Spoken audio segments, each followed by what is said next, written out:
EntrepAcademy online.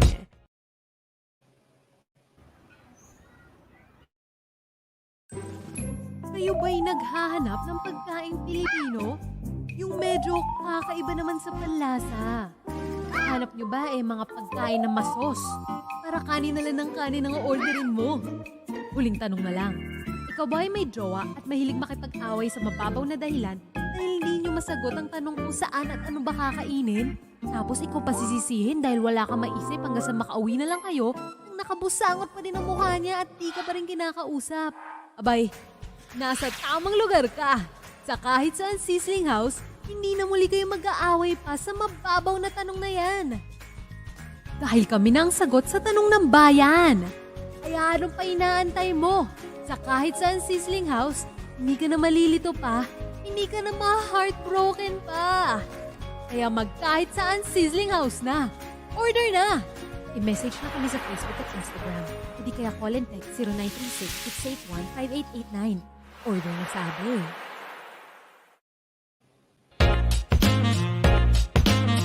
EntrepAcademy online.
EntrepAcademy online.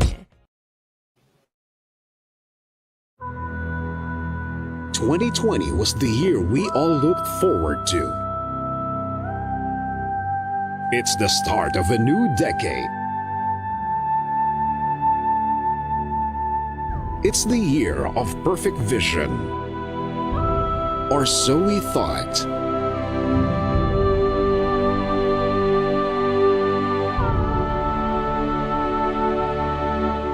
And then the pandemic happened.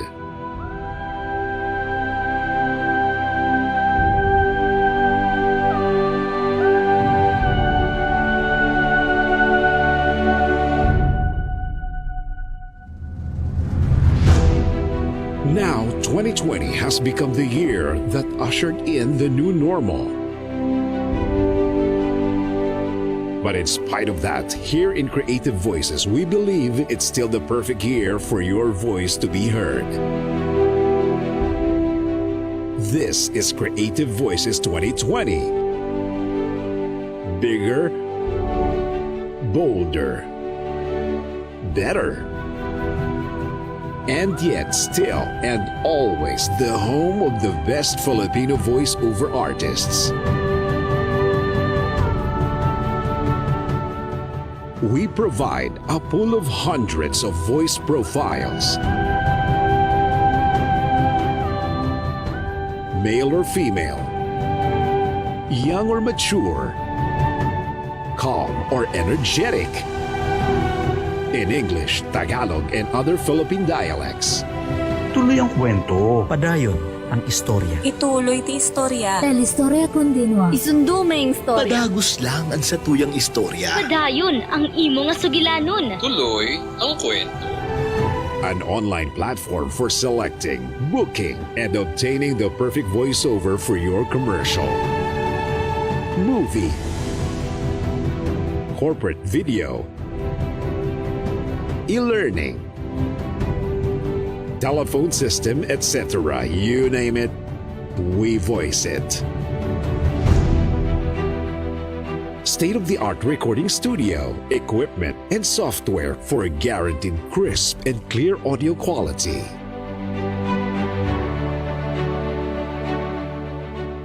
Online workshops on voice acting, home studio setup, and audio editing.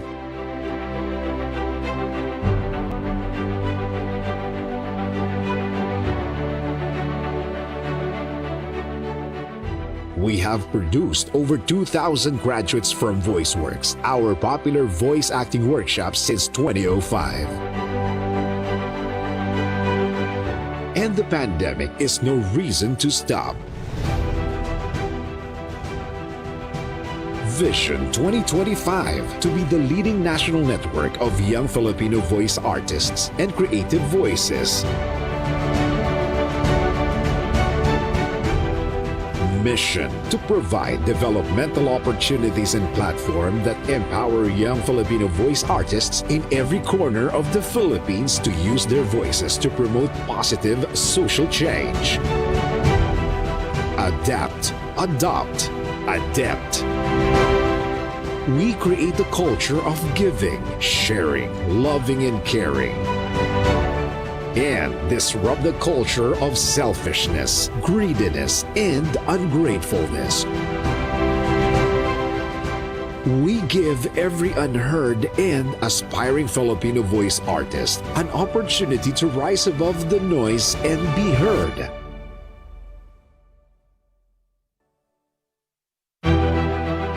Be part of the new normal created by Creative Voices 2020. Join Certified Voice Artist Program. Creative Voices 2020 Vision 2025. Creative Voices Productions.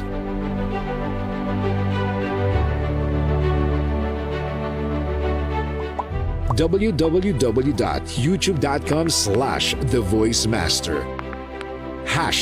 #VoiceFromHome. Dahil basta boses, creative voices.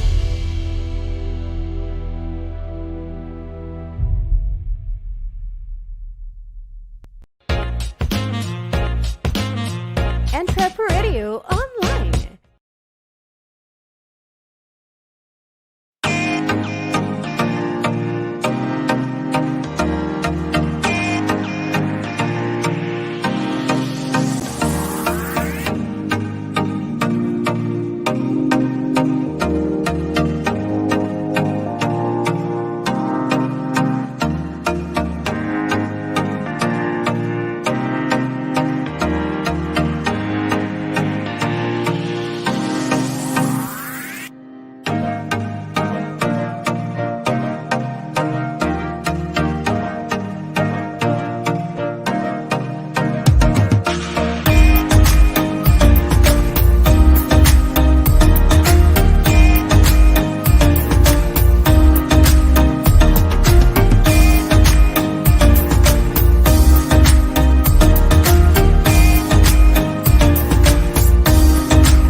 Hello, good evening mga ka-entreps. Great evening. Hello, hello, hello, hello. Hello, it's another day to be inspired and learn how to be your own boss. Tama ba ako, partner? Of course. Tama-tama ka dyan, partner. At dito sa EntrepAcademy, we are here to share our insights, ideas, techniques, and skills na kakailanganin ninyo para magsimula ng bagong business. And of course, this is your food and beverage course. And with food, you will never go wrong. I am Jaimee Allado po. And I am Boggs, Francia. And together, we are your Entreprofessors for food, and beverage. Ayan, let's help kick let's help you kickstart your business in regards of food and beverage world. At ngayong gabi, partner, aming ituturo ang mga how-tos on starting your business right and thrive in the food industry business. Ooh, I'm so excited. Excited. Wait lang, partner. Kamusta ka naman? Ito okay lang. Medyo busog kasi alam ko na pagkain ng pag-uusapan natin, and of course, I don't want to see myself salivating over food. Kumain na ako ng marami bago pa tayo magsimula. Bakit ganun? Ako kakakain ko lang, gutom ulit ako. Lalo na sa segment natin. Like, ganun talaga siguro. I mean, if you like what you're talking about, or since we're talking about food, then maya gutom tayo. I mean, that's how we got here in this first place. All right. By the way, partner, it's for all our viewers out there, especially sa mga followers ng EntrepRadio Online, we are your new host for this academy. Let me introduce ourselves po muna, no? I am Jaimee Allado. I am an entrepreneur, business. I have a business in terms of restaurant, food stall rather, and I am also an airline crew. And actually, when it comes to business, I'm very goal-oriented. I mean, I really look forward to what to invest next and how can I actually secure for my future. Wow, that's a very good insight. It's good that we are focusing on the present, but of course, we need to be mindful about our future as well. So very good in sharing that, partner. Now, of course, I'm Ralph Ernest Francia, but my colleagues, my friends, and of course, kayo mga ka-entrep, you can call me Boggs or Tito Boggs, as my other colleagues would call me. And I am a licensed financial advisor, consultant, and for the longest time has been and will always be a food lover. So if you have any recommendations, any restaurants that you would like to refer, I'm all ears. Yes po, actually kami ang iyong yin-yang when it comes to food industry kasi I have actually a food stall, and let's say I am the, how do you call it, Boggs? Ako po ang starter or beginning of the Well, you can put it that way. So, in terms of your third yin yang, so you're the positive energy. Kasi ako po si Yin, siya po. And since you're the one who's creating the food, and I eat, I love eating. So, I don't just enjoy eating. I like to recommend. I like eating with other people, and also we like to share our insights. What do you like about the food? Do you like the service? And what else would you recommend if you would like other people to get back to that restaurant or get back to eating what you like? And so, partner, kumusta ka dyan?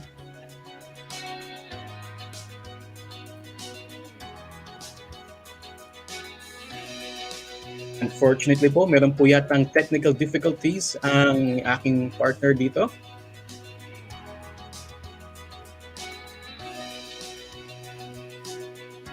Ayan, partner. Kinabahan ako! Meron ba nag-mini heart attack dyan? You don't do that to me. Ayan, kasi naman ang wifi, o diba? Yes. Sana naman makisama, ganyan. Since pandemic, we've become so reliant na online. So, kailangan lahat. True. The power of the Wi-Fi. By the way, I want to actually ask you, partner, have you ever thought of coming up a business of your own? Or do you have a business right now like me? I personally don't have a business of my own, but for the longest time, I've been talking with my brothers, with my family, setting up a restaurant as well, because I love to cook. Parang yung daily specials. So not yung may menu na nandyan. But you could tell me to cook something that you would like. So let's say, gusto ko ng, example, pansit. Okay, so I'll make a pansit for you right there on the spot. So hindi yung typical restaurant na may naka-ready na. So parang daily specials lang or yung per customer's request.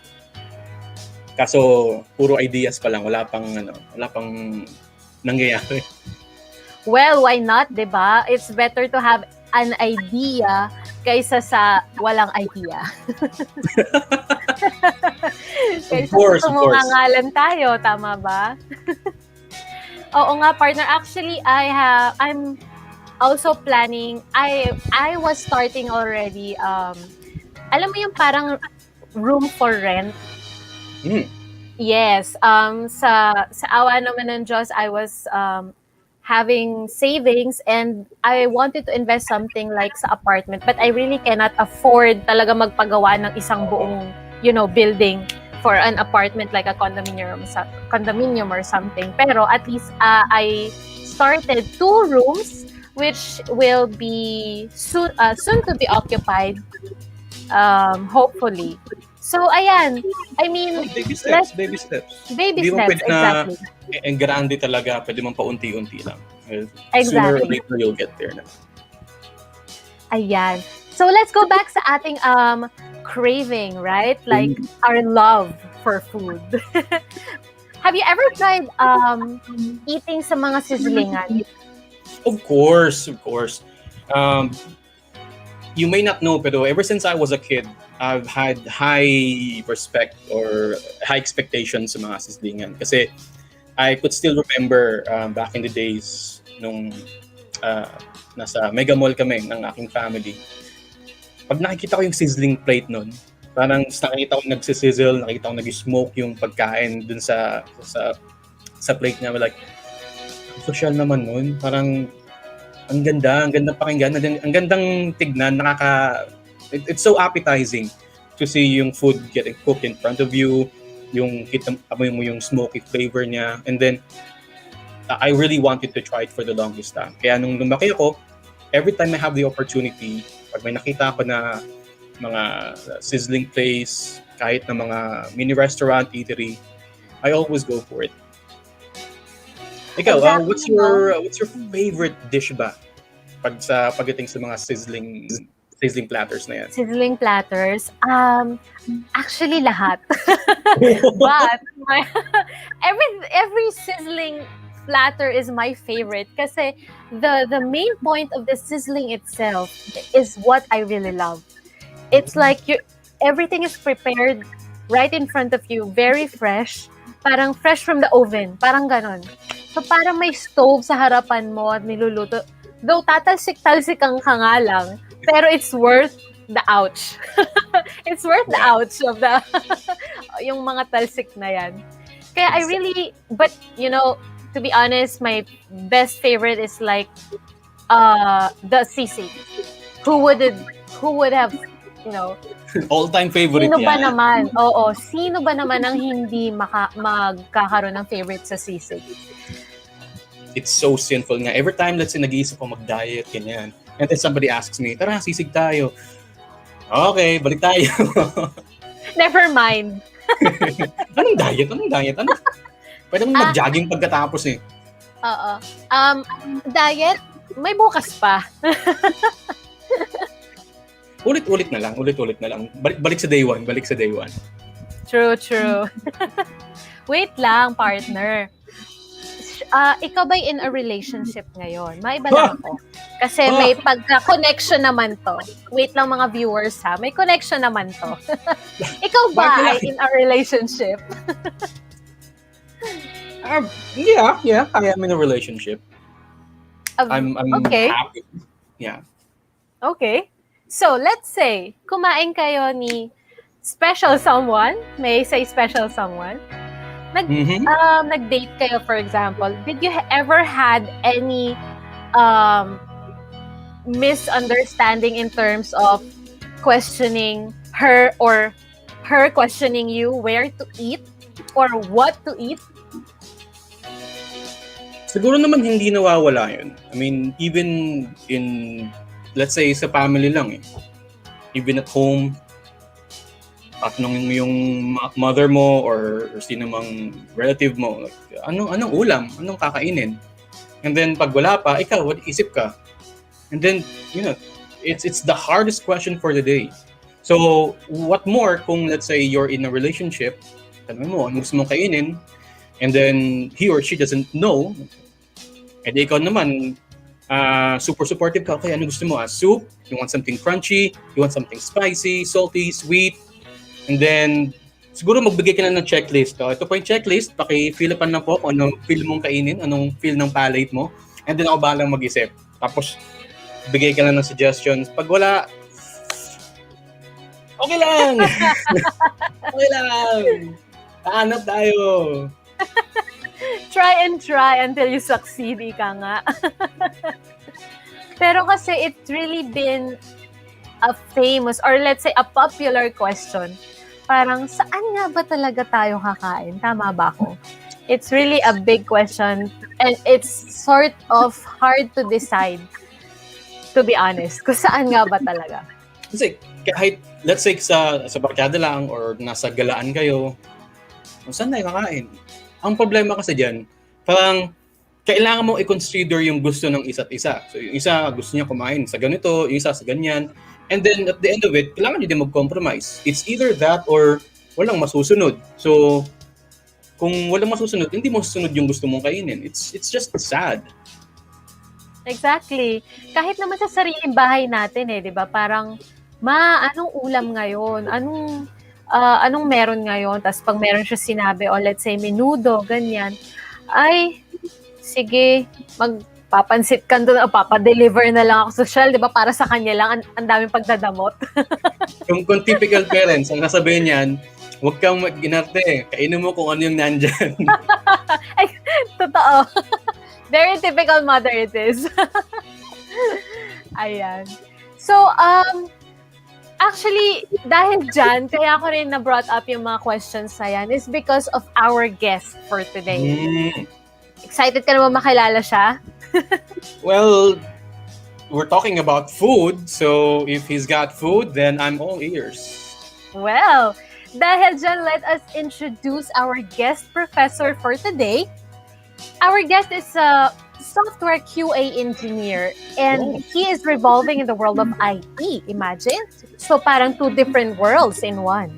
He experienced having a business with his father and brother, but sadly it didn't push through until he met his partner, and eventually both of them decided to come up with the business they are fond of, which is Sizzlingan.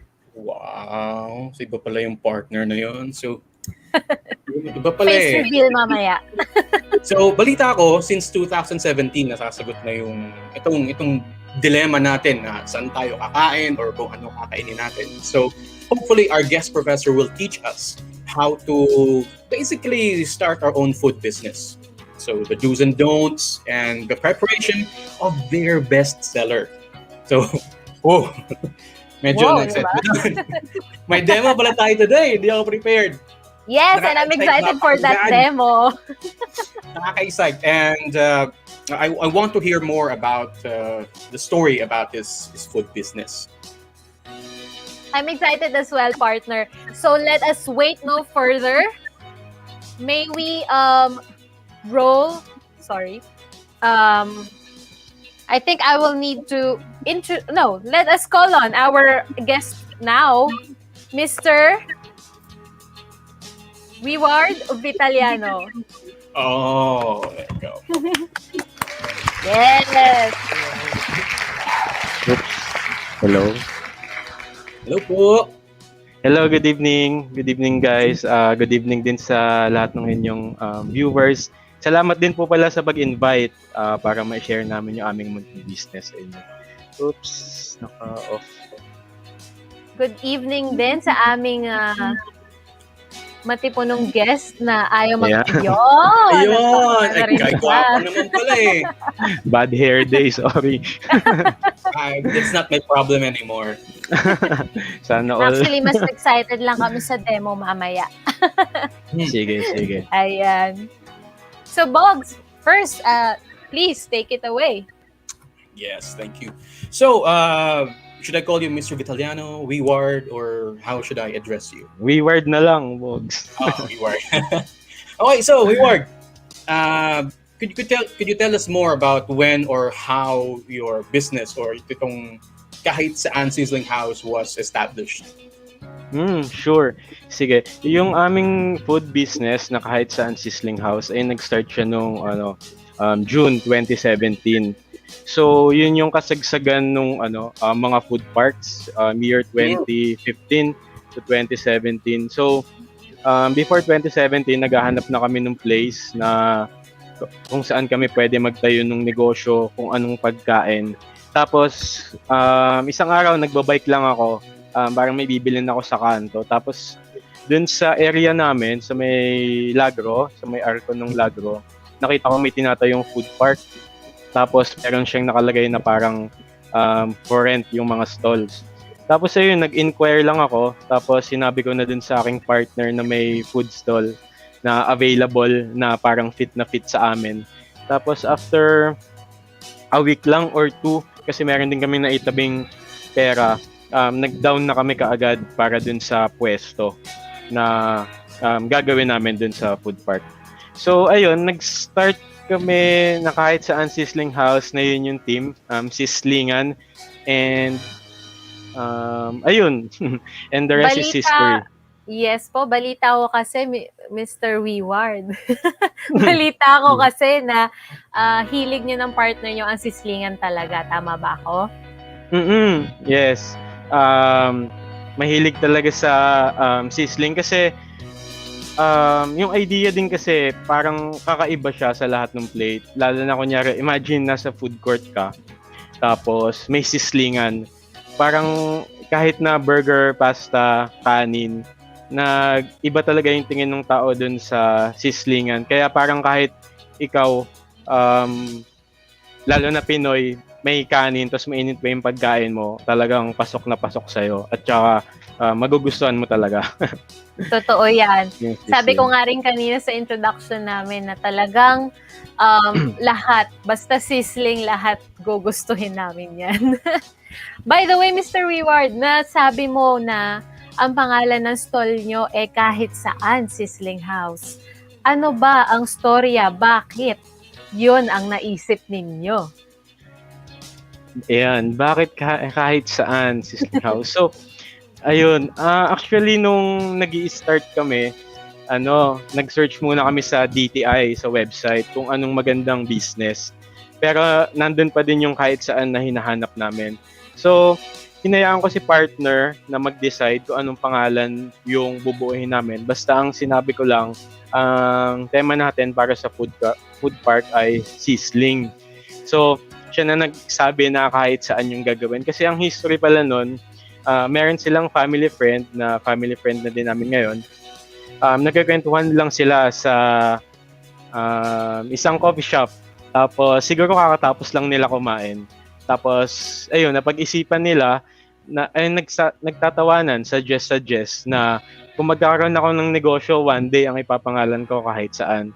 Kasi siguro baka meron din silang pag-uusap ng kaniyang jowa na hindi maintindihan or hindi alam kung saan kakain. Kaya baka yun, para mas madali na may suggest kahit saan. Ayun, yun yung sagot. So mga ka-entrep, may sagot na talaga tayo sa tanong ng marami, di ba? Ang galing naman din, ang witty rin actually nung nag-isip nun. Kasi nga naman, di ba, partner, parang, you're back. Sabi ko nga, you're back. Ganun talaga, lahat tayo bumabalik. Oo, ay dapat lang.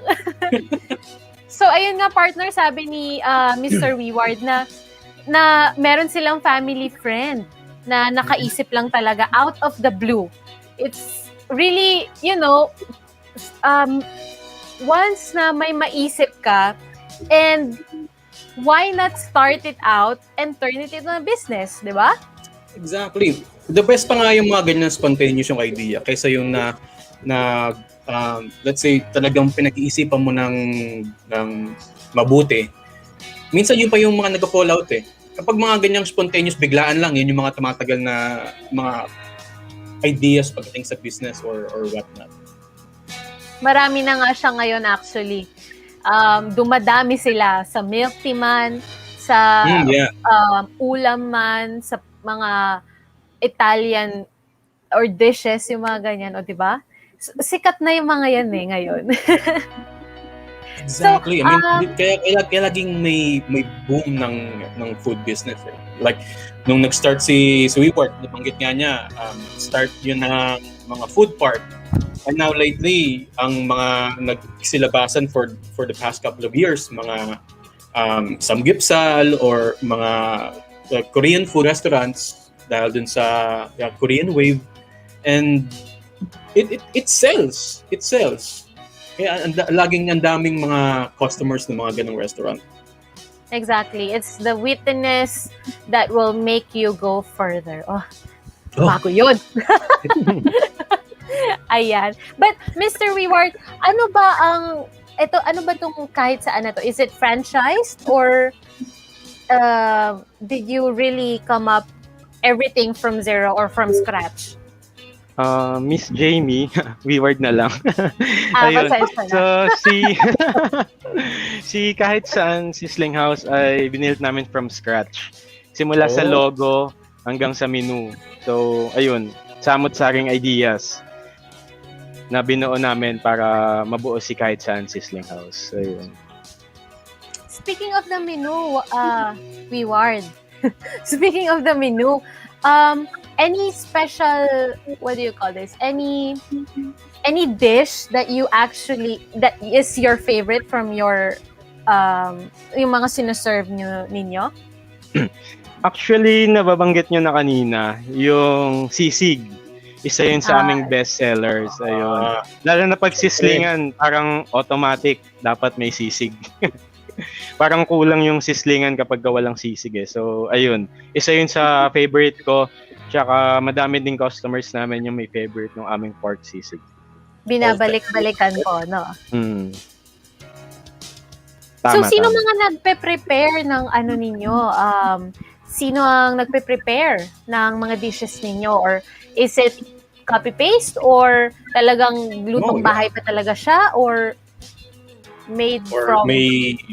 meron ba nag-deliver sa inyo? Kasi I've seen these mga packets ng ready to cook na sisig eh. So, gumagawa ba kayo ng sa inyo yung sisig or in-order nyo lang ba? Or we're not asking for your recipe yung give us a Yes.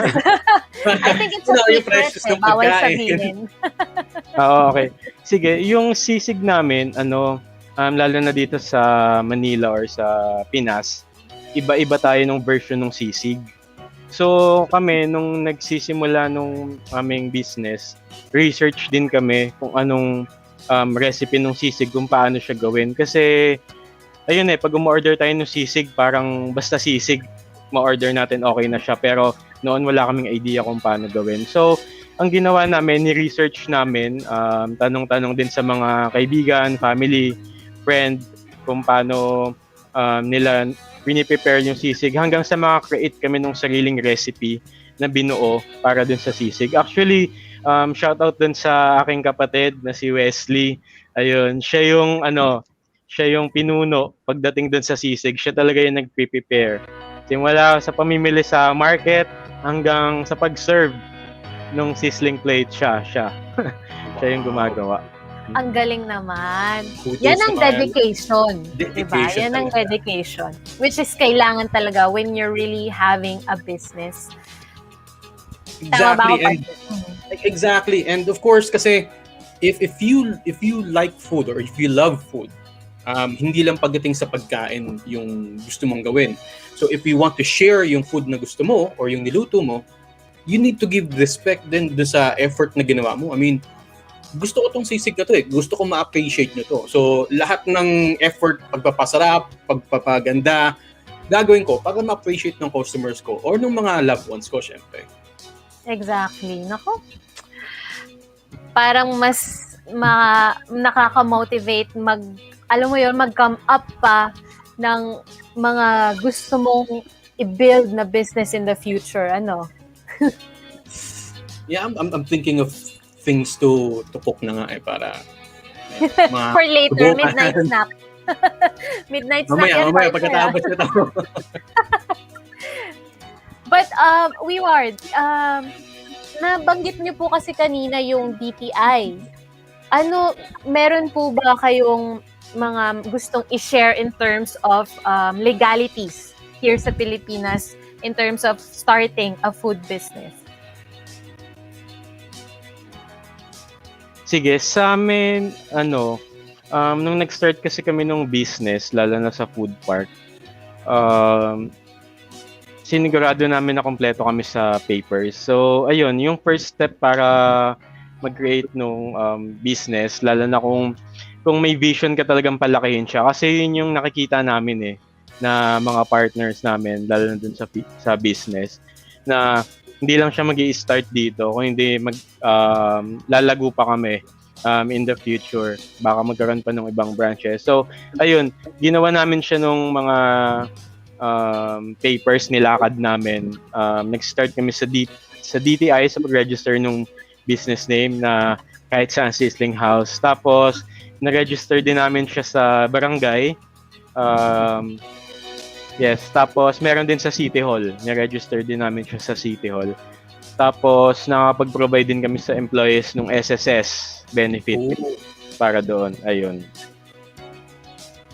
Kudos dun Not all restaurants or let's say nag-startup na eatery ang nakakapag-provide ng benefits kagaya nyo. Actually, siya, magastos talaga. Lalo na sa part na kung ikaw talaga yung nakakita ng budget. Kasi nga, pero yun kasi yung nasa batas Gusto din namin maging malinis para pagbalik din nung service sa amin ng employee is maganda din. Quality din. Yun yung ini-aim namin. Pero, ayun, maano talaga siya, maproseso. Mabusisi, lahat ng kahirapan pagdadaanan ninyo. Tama. Anyway, you have your partner naman in crime pagdating sa business na yun. So I'm sure it's all worth it. Diba? And so, do we have any questions from our viewers? Yes po, sa mga viewers po natin, kung gusto nyo lang po magtanong, please do share or ask in our comment section para at least masagot po namin kayo agad. Anyway, Weward, sino-sino ba kayong bumubuo ng kahit saan sizzling house? I mean, marami ba kayo? Yeah? Marami ba kayo? Is it a one-man power or... ikaw, si Weward, and then yung partner mo na you started the business with, and then you mentioned yung brother mo na siya yung bahala pagdating sa food. Si #Wesley. So, meron pa bang iba? Kasi from your description, ikaw ang ikaw naglalakad ng paperwork. Possibly anything that's government related, ikaw ang sumasalo. So when it comes to business, marami pa tayong aspects na kailangang gawin, not only cooking the food and doing the paperwork. So I'm sure may iba ka pang katuwang pagdating dyan. So ayun, sa business namin, sa idea, nagsimula talaga kami ni partner ko, buuin yung business. At saka yung idea lang na pumasok kami sa food park. Tapos habang binubuo namin siya, kinuha namin or pinasok namin sa circle namin yung aming kapatid na si Wesley. Ayan, congrats si Gordon Wesley. Tapos si partner, tinawag din namin yung help nung kanyang mother para naman sa admin tsaka mga advices kasi nag-business din sila. Meron din silang business noon. So meron silang idea. Tsaka ayun, maganda merong touch ng mother doon sa amin lalo na nagsimula kami sa aming munting business. So ayun, yun yung mga role. Bali kami ni partner yung mga ideas, ano yung mga kailangan gawin, lalo na yung nagke-finance. Pag may kailangan bilhin, may kailangan ipagawa, may kailangan ipaayos, billing gamit para mas maganda yung magiging service and quality ng aming food.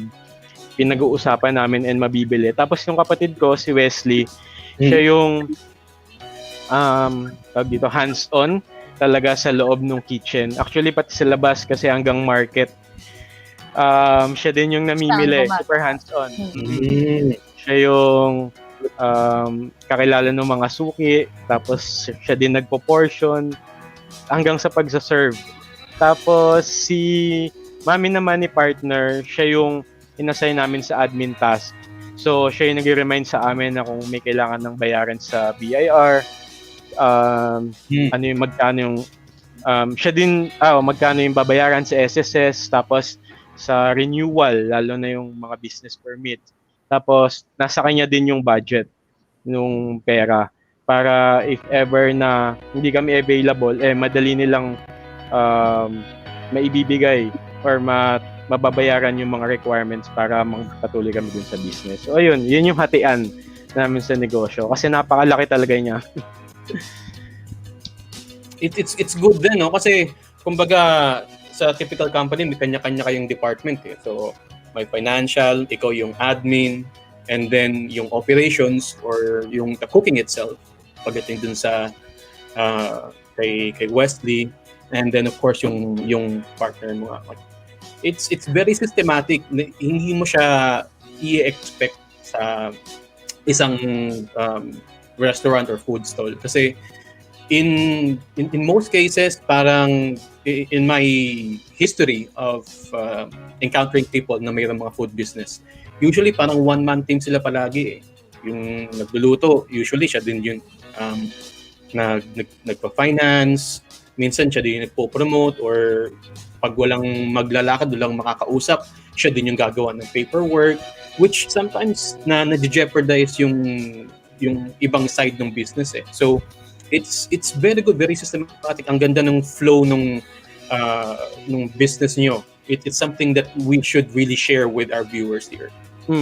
Actually, Boggs, tama ka, may mga businessman or nagtatayo, mga nagsimula ng negosyo, lalo na sa kagaya naming maliit na negosyo na nag-one-man team. Kasi kung tutuusin, kaya siya, lalo na tayo mga Pinoy madiskarte.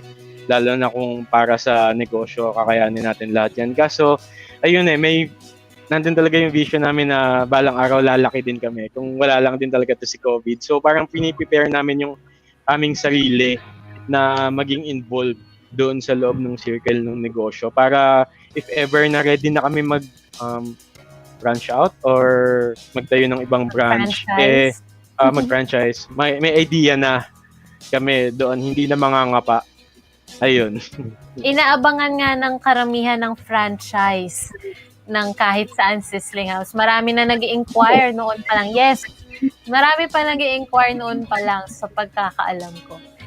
This business, this food stall is actually a really clean state.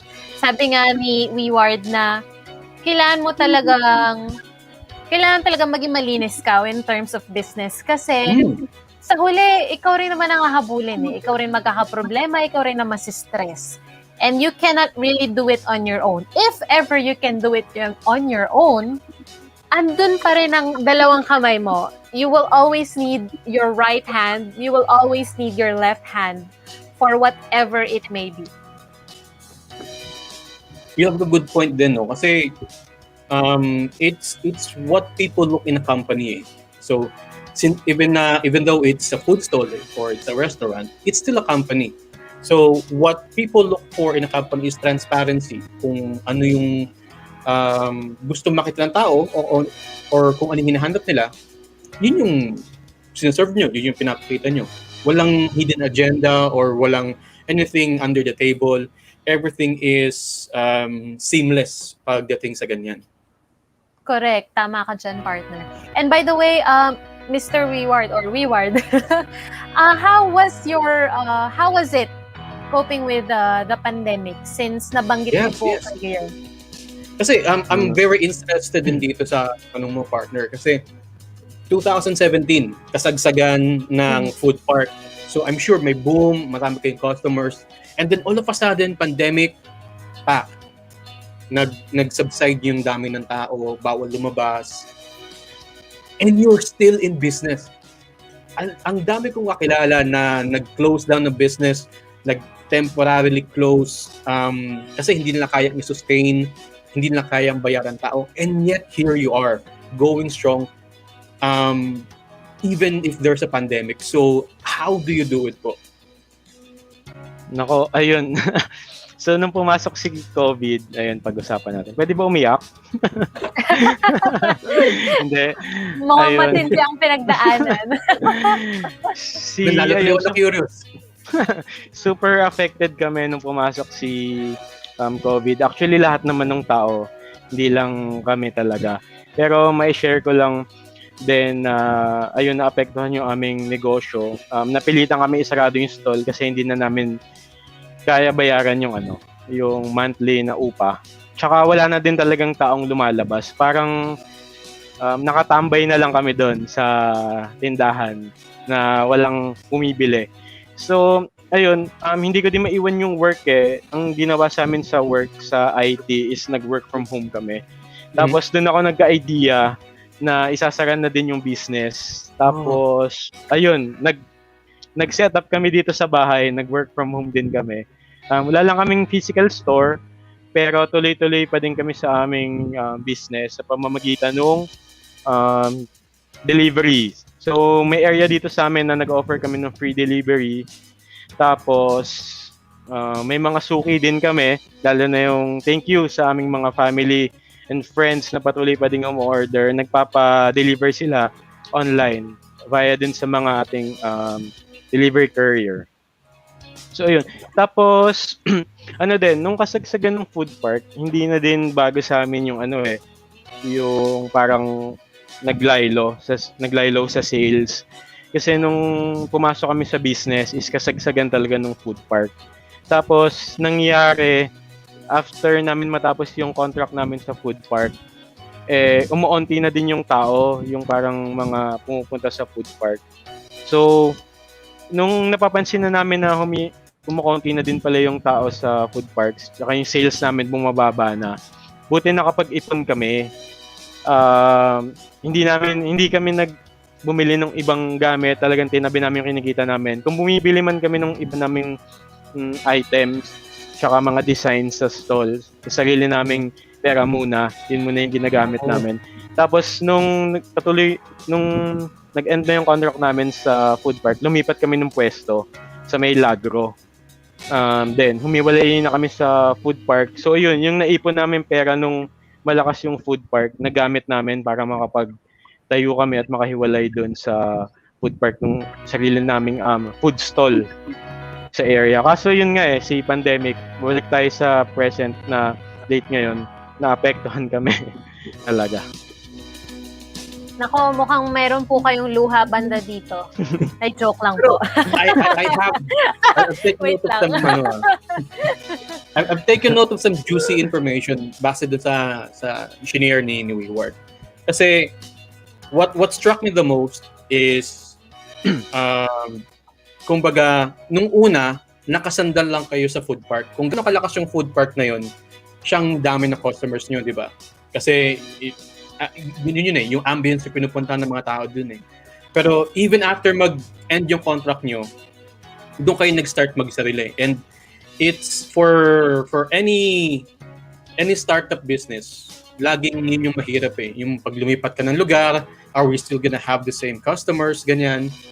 And then, ang pinaka-juicy na narinig ko is yung free delivery. Kasi, let's admit it, here in the Philippines, there's no such thing as free delivery. Pag may free delivery, usually promo yan. But you guys are offering deliveries free of charge. Whereas, kung tutuusin, kung mag-charge kayo sa delivery, ang laki ng kikitain nyo. Ang laki ng pwedeng ipatong yan. Kasi, here in the Philippines, ang minimum siguro ng delivery charge is around 50 plus, almost 60 pesos per delivery. Minimum order pa yun. Pag meron pa tayong small order, may dagdag pa yun. And big companies, let's say delivery companies, let's admit it, doon sila bumabangko, doon sila kumukuha ng additional income nila para ma-sustain yung business. But you guys, parang you're giving your faith to your customers na hindi tayo magtataas ng presyo, hindi tayo mag-charge, but we're hoping na bibili pa rin kayo, which is still happening. So parang ito yung respect ko sa inyo nung nagkukwento kayo. But then habang tumatagal yung pinukwento mo, pataas yung respect ko. Like, wow, is this even happening? Is this even real? I mean, pandemic ba talaga for this business to be this successful?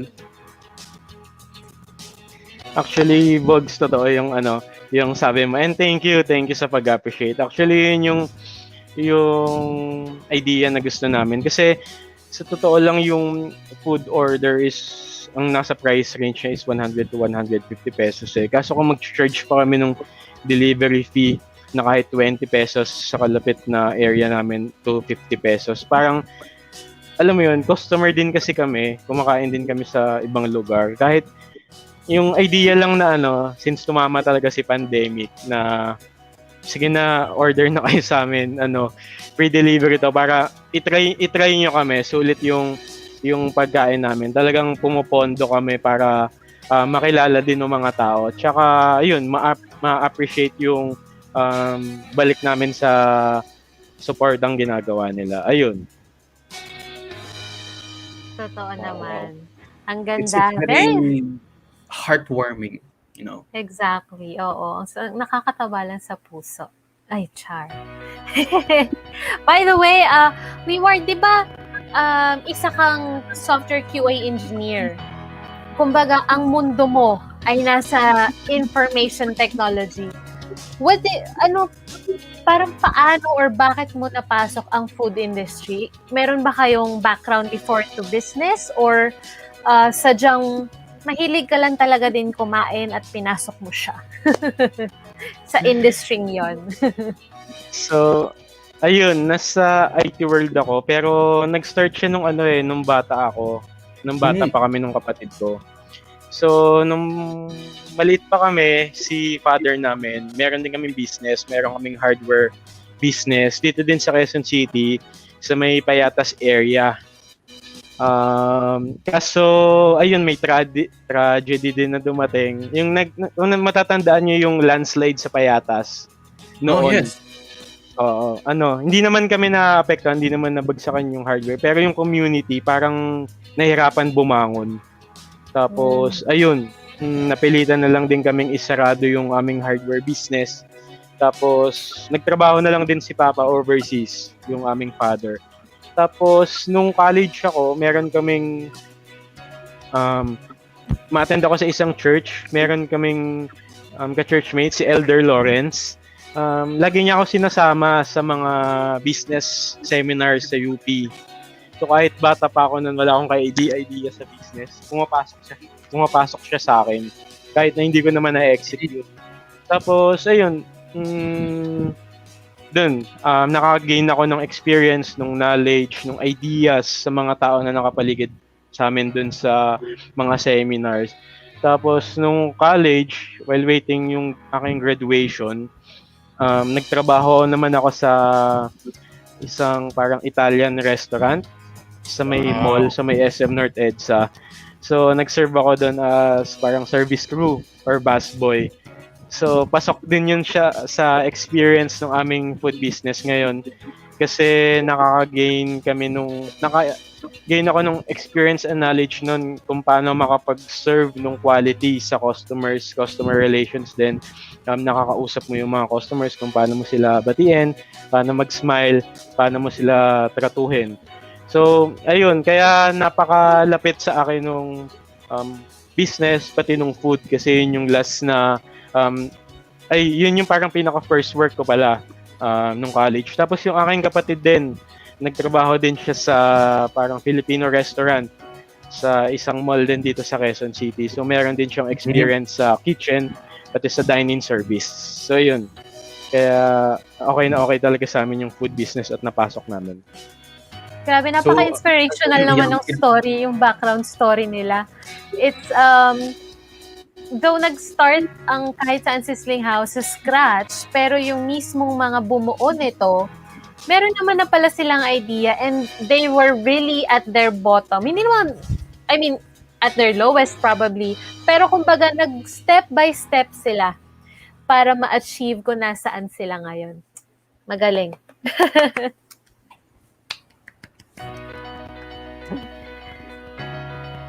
So Nice. partner, and any questions po tayo? Any questions from our viewers, by the way? Just don't forget to comment and tanong lang po kayo dyan and we will flash it on our screen. And sasagutin po namin yan for this time. Actually, I don't see any questions, partner. I'm seeing puro Nahihiya ang ating mga viewers. Galing po. Yes. Medyo So, nahihiya pa ang ating mga viewers. Na-realize ko na parang you were meant to be on this path na rin. Kasi as a young kid, you're being parang nagugurum ka na maging businessman or para sa magandang food business. So it's a good thing na may na-encounter ka na ganun as a young kid and growing up, you've accumulated on those experiences. So, of course, sa sitwasyon ngayon, since you've been through a lot, yun na yung nagiging weaponry mo para pag may backup ka, pag may ganito nangyari, been there, done that, wala, easy na yan. Alam ko ganito gagawin dyan. So, Sis yun na yan para sa akin. Ganon. So for our last question lang po, Weward, do you have like do's and don'ts na masasuggest when entering a food business, like based on your own experience po? Kahit mga tatlo lang, just to share with our viewers. With our viewers. Do's and don'ts. Parang ang hirap. Kasi, Sa dami po ba? On top of your head lang, kung ano lang maisipan mong sabihin na, bawal to, huwag mong gagawin yan.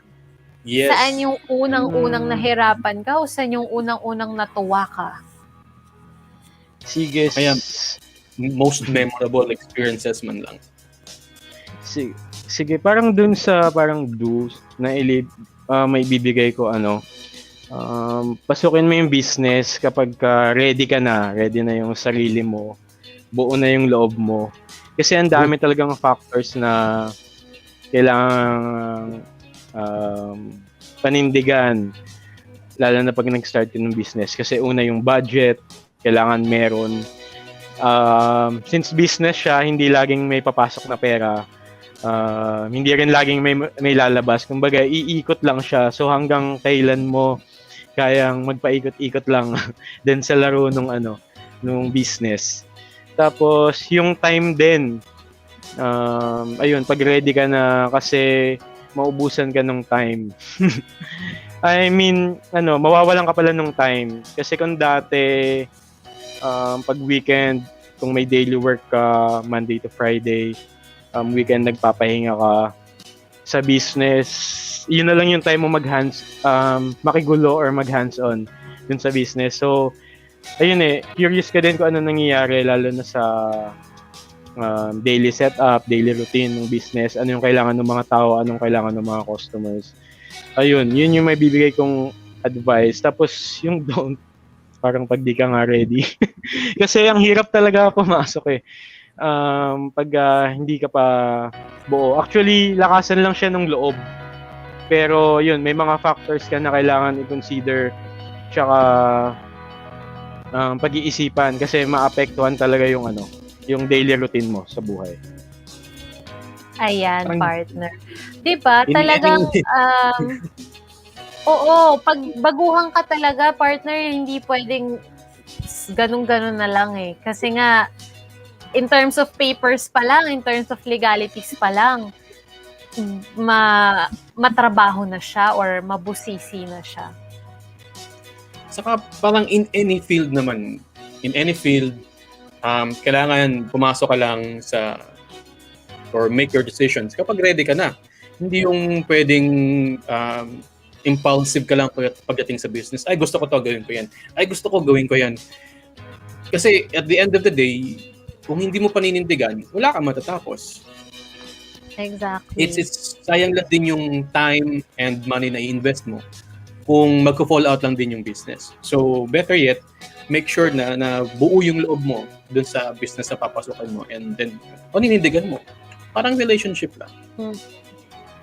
Ay, wow. Naisingit mo pa yon partner. Ibang klase ka talaga. Yan ang ano ko sa'yo eh. Yan ang bet ko sa'yo eh. Okay.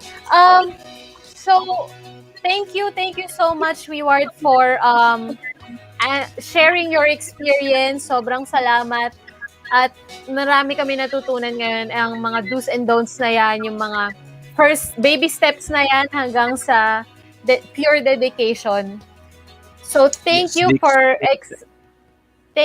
sharing. Mga ka-entreps, tayo po muna ay mag-short break. Please do stay tuned for our next segment, the technicalities. Though nabanggit na po ni Weward kanina and partly ni Boggs na mga do's and don'ts nga natin. But let's try to dig deeper. Diba?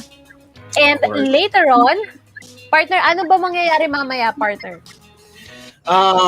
Kasi mukhang since andito na yun tayo. Mukhang meron yatang partner, no? May pag-games yata si Mayor. Yun nga din yung balita ko. Na nagkaroon ng memorandum kanina na magkakaroon daw tayo ng isang game lang naman or isang activity para sa ating mga viewers. So we will have a game, 3 winners will be chosen and will win GCash load.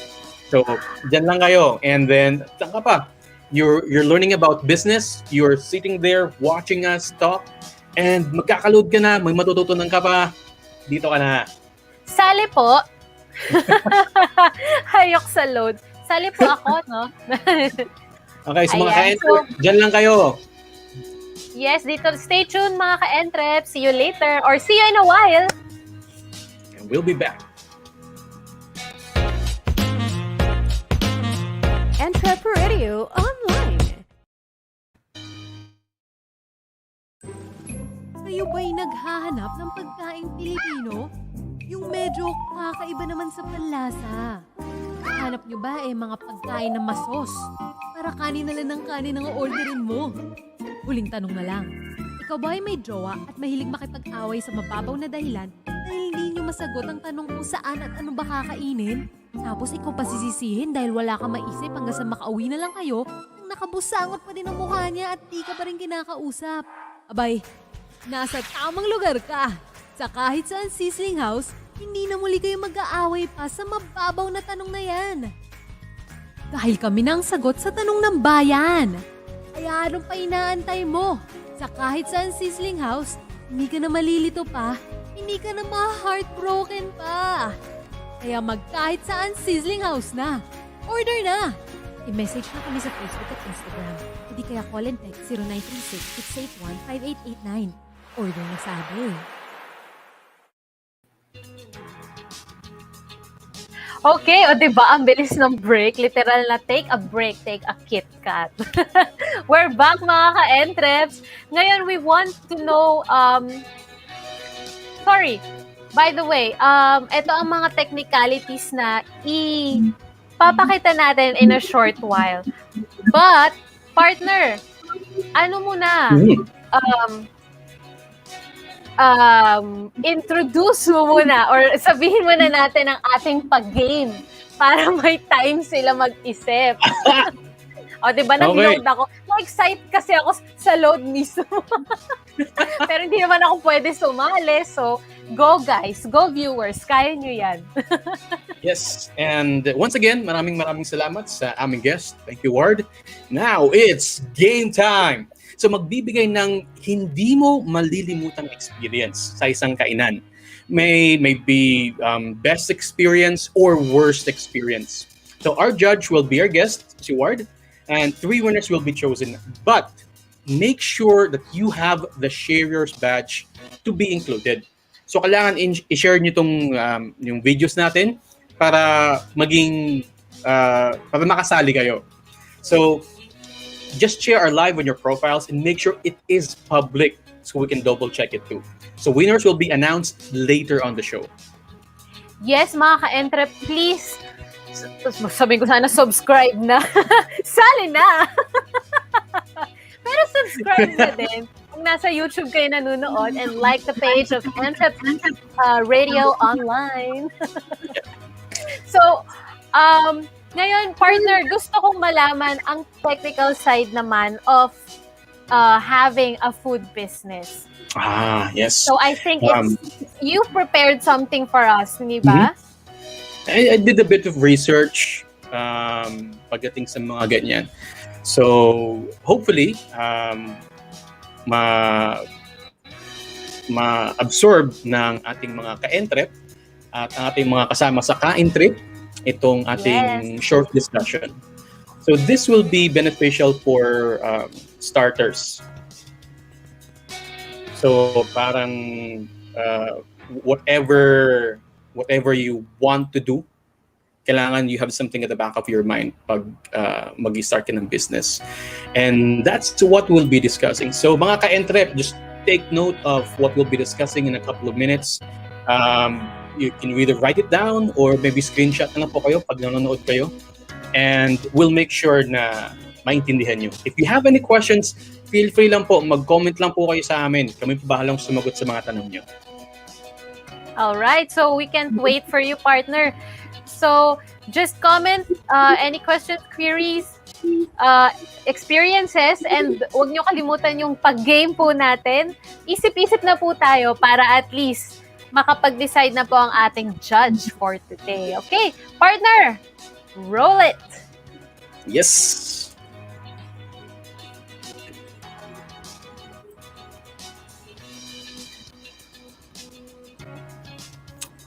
All right.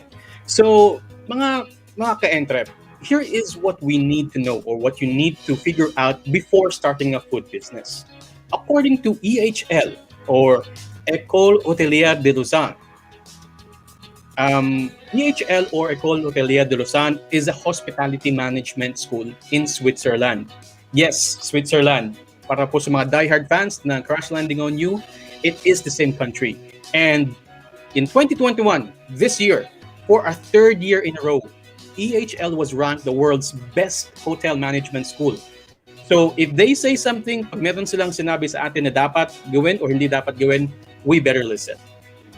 So according to AHL, here are the 8 factors pagdating sa pag-setup ng business. So the first one is make a solid business plan. The first thing you'll want to do before making an investment is to do your research diligently.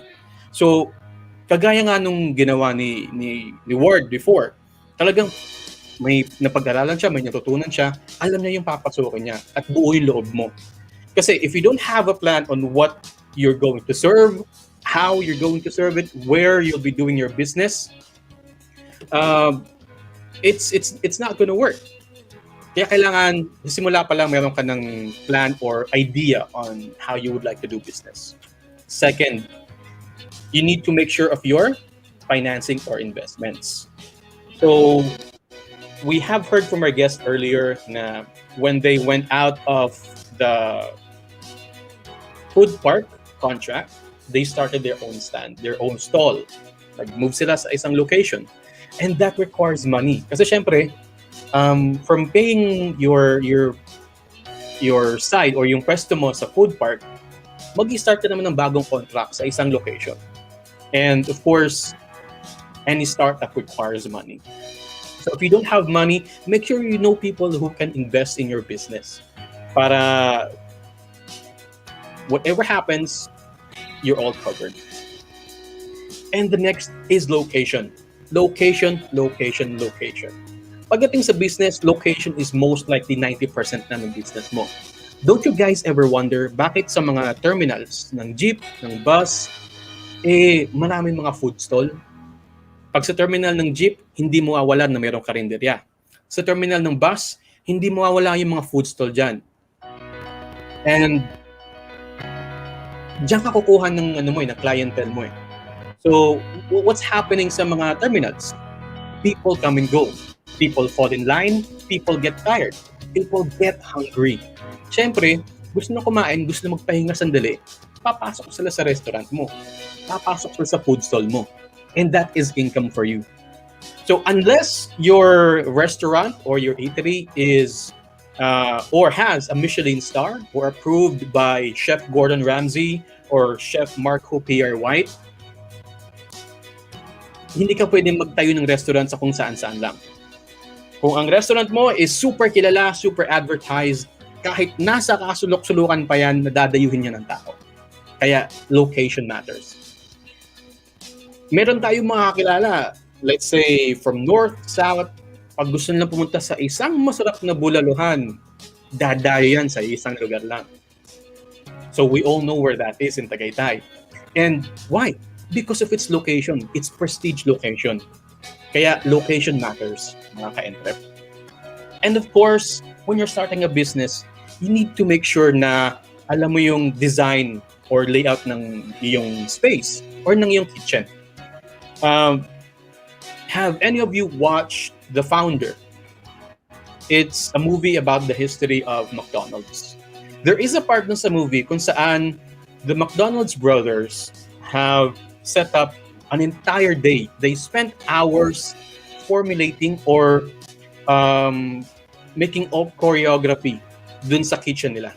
Para yung isang tao, habang ginagawa niya yung trabaho niya, efficiently, hindi niya may istorbo yung mga tao sa paligid niya. And then once it's done, let's say 1 minute here, the next station, 1 minute, next station, 1 minute, and then it's out to the customer. Customer spends what? 5-10 minutes eating, and then they're back to order again. Ganun sila ka-efficient without missing a beat, without wasting time and effort. Kung maganda ang harmony and yung rotation ng mga employees mo sa kitchen, everything will be perfect. Everything will fall into place. And of course, since you'll be cooking, since you'll be serving food, it pays to make sure that you know your suppliers. So you choose your suppliers, you get the freshest produce of the day, and then you make sure na the meat that you're serving is of high standard and quality. And then your vegetables, make sure they're fresh.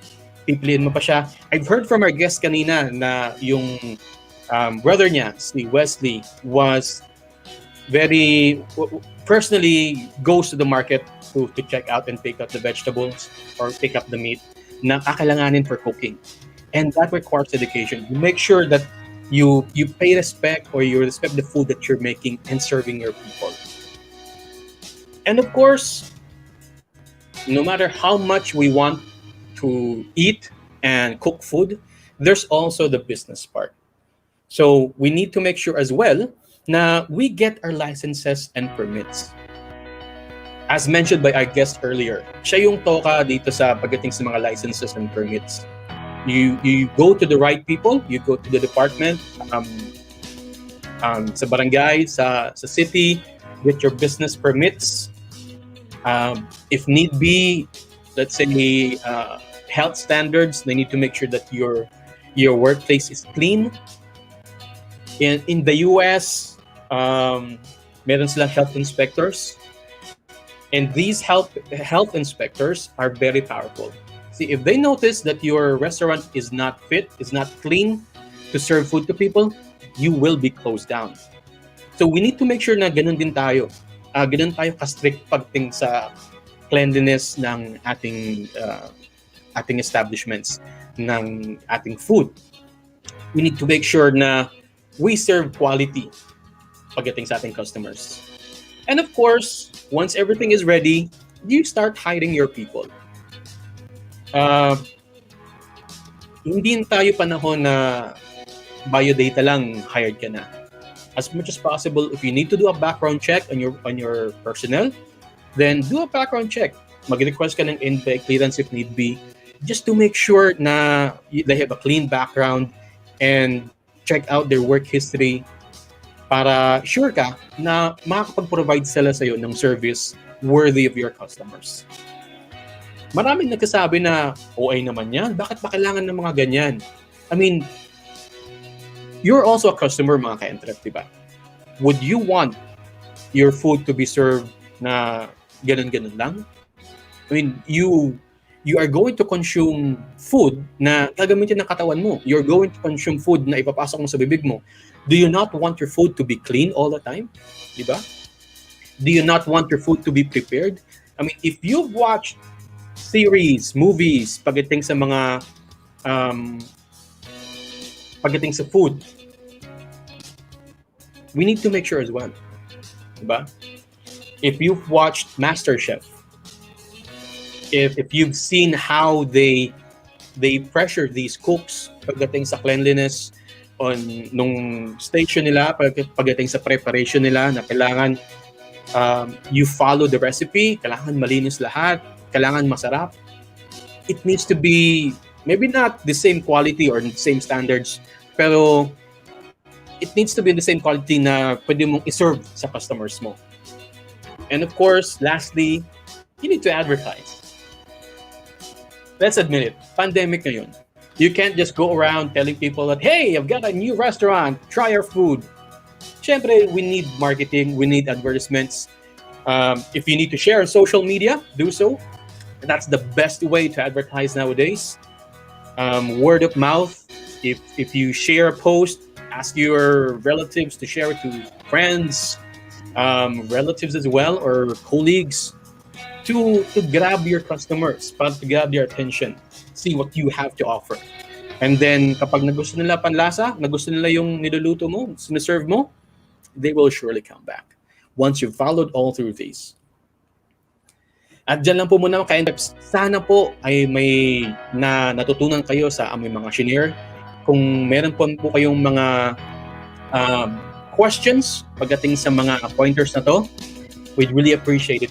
We, as much as possible, we want po dito sa EntrepAcademy na our viewers are also interacting with us. If you have questions, don't hesitate to ask. There is no such thing as a stupid question. Tanong lang po kayong tanong. If you want to know something, we are here. I mean, kung kailangan mo na magkamali, I mean, this is the best place to make your mistakes habang nag-aaral ka pa. Hindi yung kung kailan nakapag-setup ka na ng business, saka ka nagkakamali, saka ka nagkukumakog. I mean, this is the best chance to learn. Exactly. Para sa ating mga ka-entreps dyan na nanonood, sa ating mga viewers, it's really good to know something first. As what Boggs is saying, it's really nice to learn something first before you go into the battle nga, sabi nila. You need training when you're going to a battle eh. Diba? Kailangan mo ng mga armas bago ka sumabak sa gera. So, basically parang ganyan. Yung mga need to know before starting, it's really, really a big help para sa inyo. Ayan, so merong nag-comment sa atin, si Mark Opinaldo. Mark Joy! Hello! Oh, Mark! Yes, MJ. Sabi niya, first 4 P's to know, which is product, place, price, and promotion. O, diba? Congrats daw sa atin. And hello sa'yo, MJ. Tama naman siya. And he actually has his business of his own.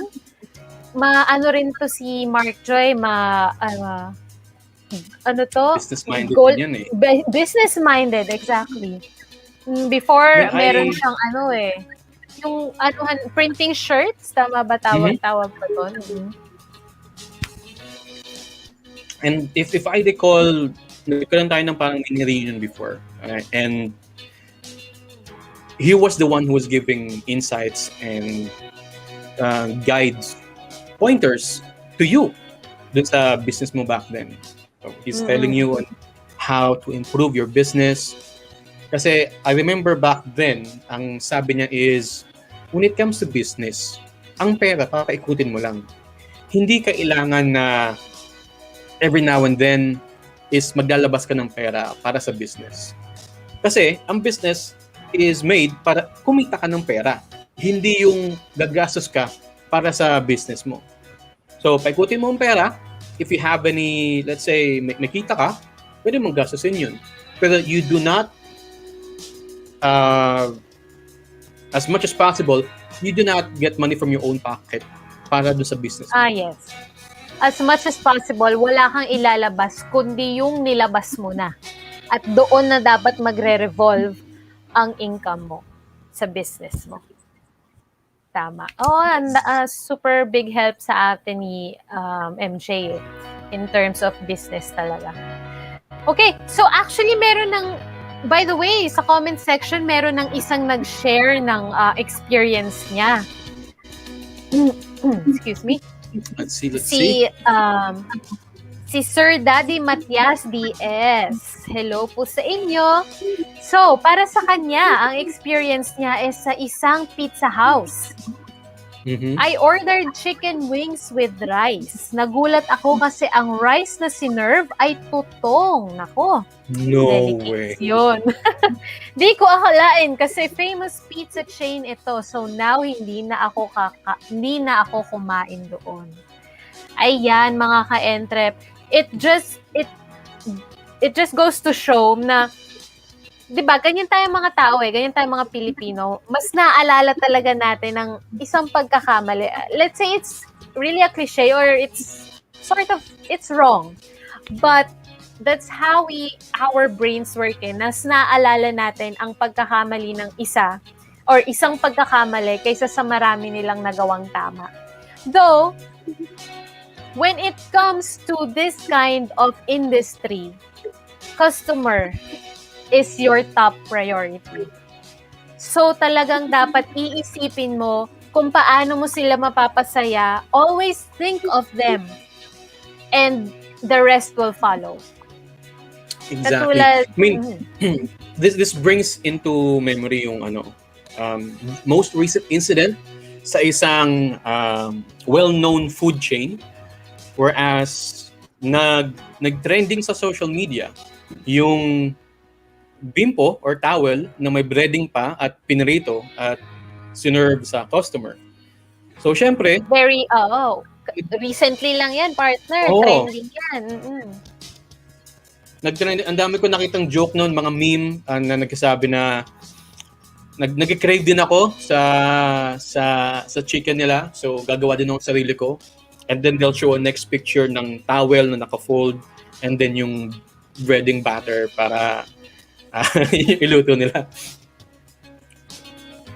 Oo nga.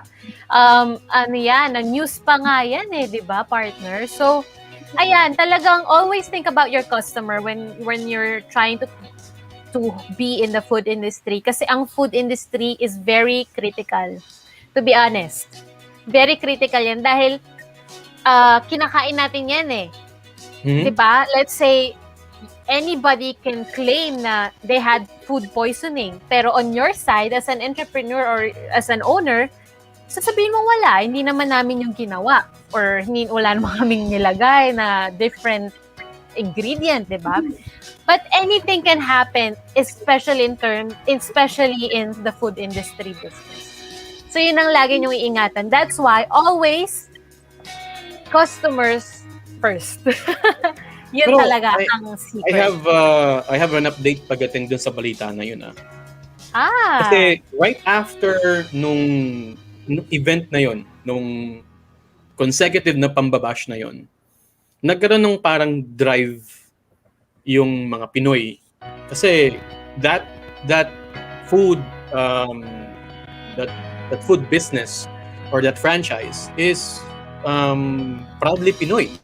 So what they did was they shared old pictures na doon sila kumain before, and then they're saying na dito pa rin sila kakain even in the future, na you don't judge an entire business dahil lang sa isang pagkakamali ng isang branch. And surprisingly, after that so-called event, that company's shares went up by 11%. So, after nung fallback na yon, dahil dun sa event na yon, kumita pa talaga yung company. So, just goes to show na as long as you're transparent, you admit your mistakes, and then you cover up for your customers, not really cover up, or babawi ka sa customers mo, you will reap your blessings. I mean, you will get positivity out of that negative experience. Exactly, partner. Talagang, 'di ba, naging opposite pa ang nangyari dun sa food chain na yon, dun sa in-expect na bash siya, pero, or I mean, may nangyaring hindi maganda, pero look at them now. Lalo silang nagbo-boom at lalo pa silang Exactly. napag-uusapan. So mga ka-Entrep, tatandaan nyo, you never lose hope. Pag nagkamali ka, it's a learning experience. Be happy na may natutunan ka. And then from there, just make sure that you improve on your next endeavors or Yes. on your next activities. Yeah.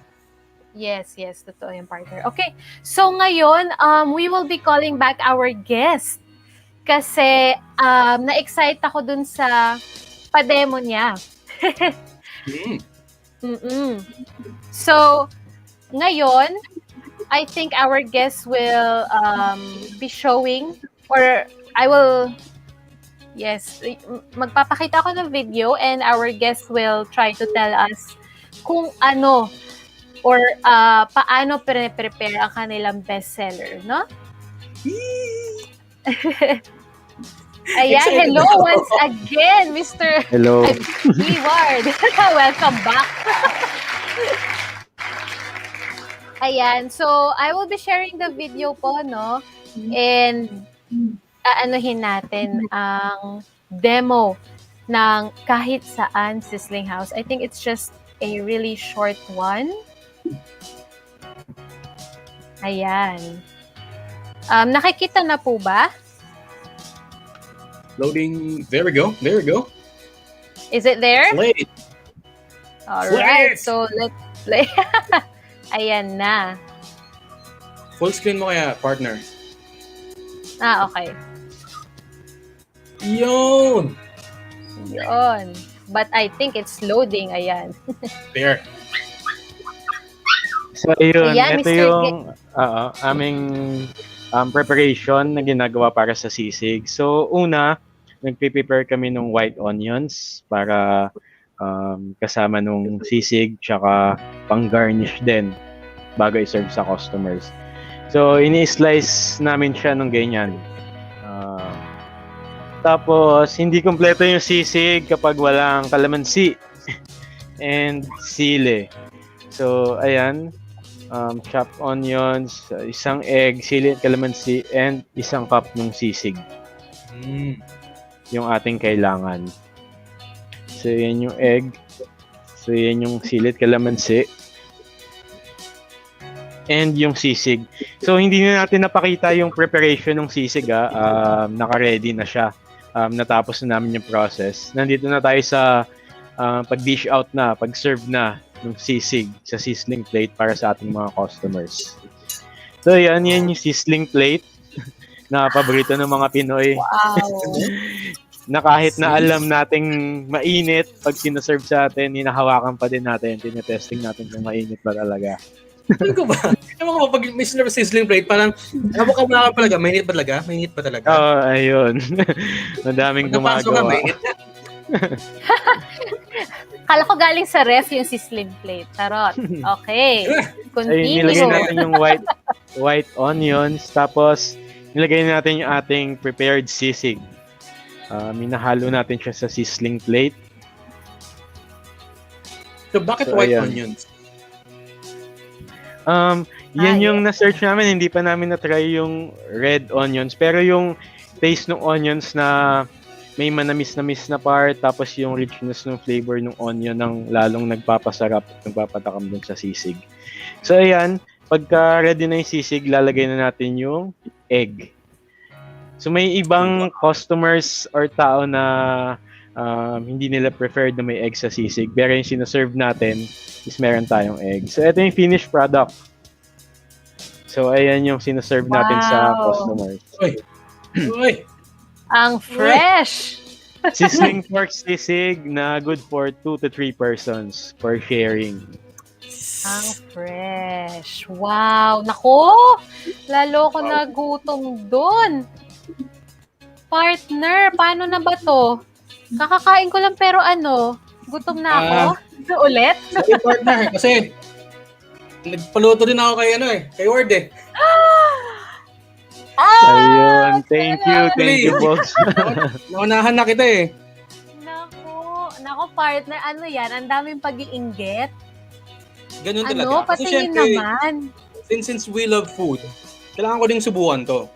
So, sabi nga ni Chef Marco, a squeeze of lemon goes a long way. So, lagyan mo natin ng squeeze ng lemon. Sana binababa yung camera, no? Ay, hindi pwede. At takamay ko pa ba kayo? Itikman ko na nga eh. So, itong in-order ko mula sa Kahit Saan is my egg. And I'm about to give it a taste. So, na po tayo. Ayan na. Yon, sabi sa inyo mga ka-view, mga ka-entrep, siya ang aking yang dahil kami ay yin-yang. Kami po ang starter at siya po ang taga-kain. Ang saya-saya, hindi po ba? Perfect. Magandang choice yung paglalagay ng garnish na fresh onions kasi nagbibigay siya ng texture dun sa sisig. Kasi since it's all meat, may mga lated pa, it's going to be chewy. Pero once you add in yung texture ng onions, yung crunchiness niya, it soothes your palate. Tapos yung squeeze ng lemon, that slight acidity na mararamdaman mo, it just makes your mouth water. It just makes you salivate and just makes you want to have a second bite. Oh, man! Ang saya mo talaga magpainggit. You could really never go wrong. Made to perfection. Ang saya. Okay, so Weward, sabi nga, kanina tinanong ni Boggs kung bakit nga naman white onions. I guess it's because of sweetness, no? Kaya mas sweet kasi ang white onions kaysa dun sa red onions. Okay, so habang si partner po ay kumakain at nagde-enjoy, Weward, anything you would like to promote? Promote Kahit Saan Sizzling House, where to contact you, where are you located? So ayun, una gusto ko ulit magpasalamat sa inyo guys sa pag-invite and sa pag-guest dun sa show nyo. Talagang dami ko ding natutunan na experience and knowledge na pwede naming idagdag sa aming business. Tapos, natutuwa din ako sa reaction ni Boggs nung kumakain na siya ng sisig. Nakakamiss lang. Kasi ang tagal na din namin hindi nakakita nung toong customers na kumakain sa harap namin. Dati kasi pag nagsaserve kami, may kaba ka kada customers kung ano magiging reaction nila. And nakakamiss makita yung ganung reaction na nagustuhan ni Boggs or nung customer yung nilabas naming pagkain. So, thank you. Delivery na lang kasi kayo, no? Oo, delivery na lang. Hindi kami pwede pumasok sa mga bahay-bahay. Kailangan pa ng mga pass, lalo na sa mga executive villages. Okay. So, saan sa bahay namin? Pwede kayong pumunta sa bahay namin. Padala lang kayo, punta lang kayo. Totoo. Sige. Fully vaccinated kami dito.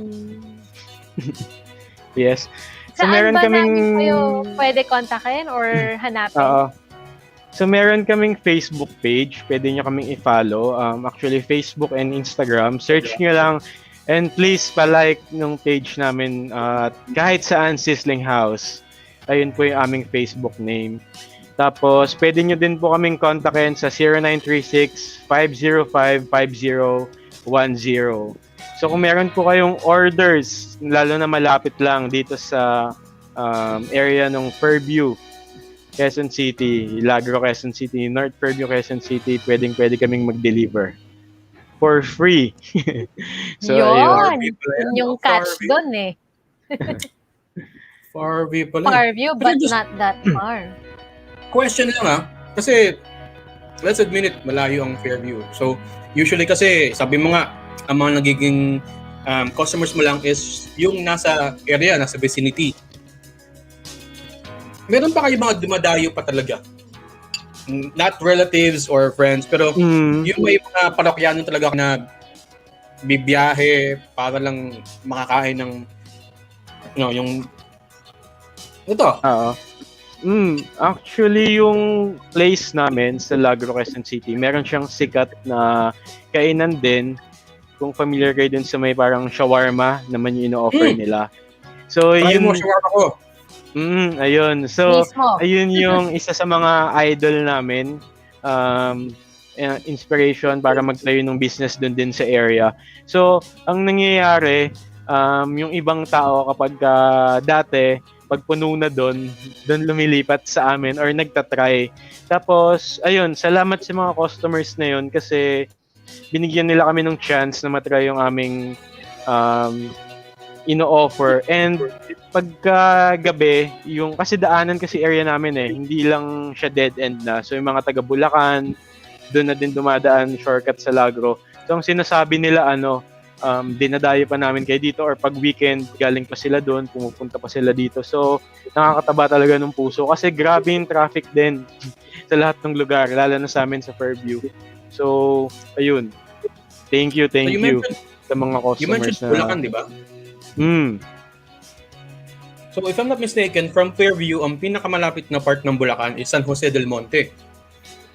So if let's say San Jose del Monte, that's an hour drive one way. So kung sasadyain talaga kayo, wow, like who would spend like 2 hours to drive or to commute para puntahan kayo, di ba? Back and forth. It's really a wow factor pag may mga tao na willing dumayo para sa inyo. I mean, if you have a food business, if you have customers na willing bumiyahe para puntahan kayo, it's a good sign. It means that that food business really gained loyal customers, no? Which is dapat yun ang target talaga ng bawat entrepreneur, ang mga customer. Kailangan bumalik-balik sila. They should have their own favorite dun sa sa business mo na yun. Yeah, that's Okay, what we do. Thank you so much sa pagtangkilik and sa pag-accept ng invitation namin to be our guest. And we hope na mas lumago pa ang kahit saan Sizzling House, mas makilala, and soon, baka magpa-franchise naman kayo dyan. Ganon. Ano sa pala si The Nick of Boys, Sir Tumnik Balabat? Ang sarap naman ng kain ni Tito Ralph. O, diba? Lahat kami naiinggit sa'yo. Bakit ganon? Okay, so thank you so much, Weward. And we will see you again soon. Ano yun soon? Ano yung pag-game natin? Ay, oo nga. Hindi. Pag-game pa oo tayo nga. Sabi ko nga, kasi nga, yung sign of aging, umaandar na naman sa ko, sa isip ko. Pero, ayan, backstage mag-decide si Weward kung sino ang mga ating pipiliin. Okay, meron tayong isa kanina and keep those comments coming. Once again, meron kaming pa-game which is share your experience in terms kung ano ang na-experience mo, good or bad, nung nasa kainan ka. Okay? Yes, So we will choose 3 winners who will receive a GCash load. Oh my gosh! Baka magpasisihin sa susunod. 100. O, diba? Yes! Nako. Yung mga nagko-comment dyan, si Miss Iana. Oh, social. Iana. I think it's Annie Patosa. Annie, eh? Oo, mukhang Annie. Hello po kay Ate Annie. Sali ka na, Ate Annie. Share your experience sa isang fast food chain or fast food restaurant or fast food chain, good or bad, para at least may chance ka manalo ng ating prize. And don't forget lang po na to be a winner or to be included sa ating game, meron po dapat yung sharer's badge para at least or naka-public ang iyong pag-share para tuloy-tuloy ang swerte. Oo. Para makasama. Ikaw ba, partner? Gayong narito na rin tayo sa gantong topic. Ikaw ba, what's your best and worst or worst experience pagdating sa isang restaurant? Nako, Hindi mo actually malilimutan. dun sa una, medyo worst experience talaga ang naaalala ng lahat eh. Pero isang worst. Meron akong kainan. And then, actually, hindi ka dapat mag-expect kasi it's like a karinderya eh. Karinderya siya. So, okay.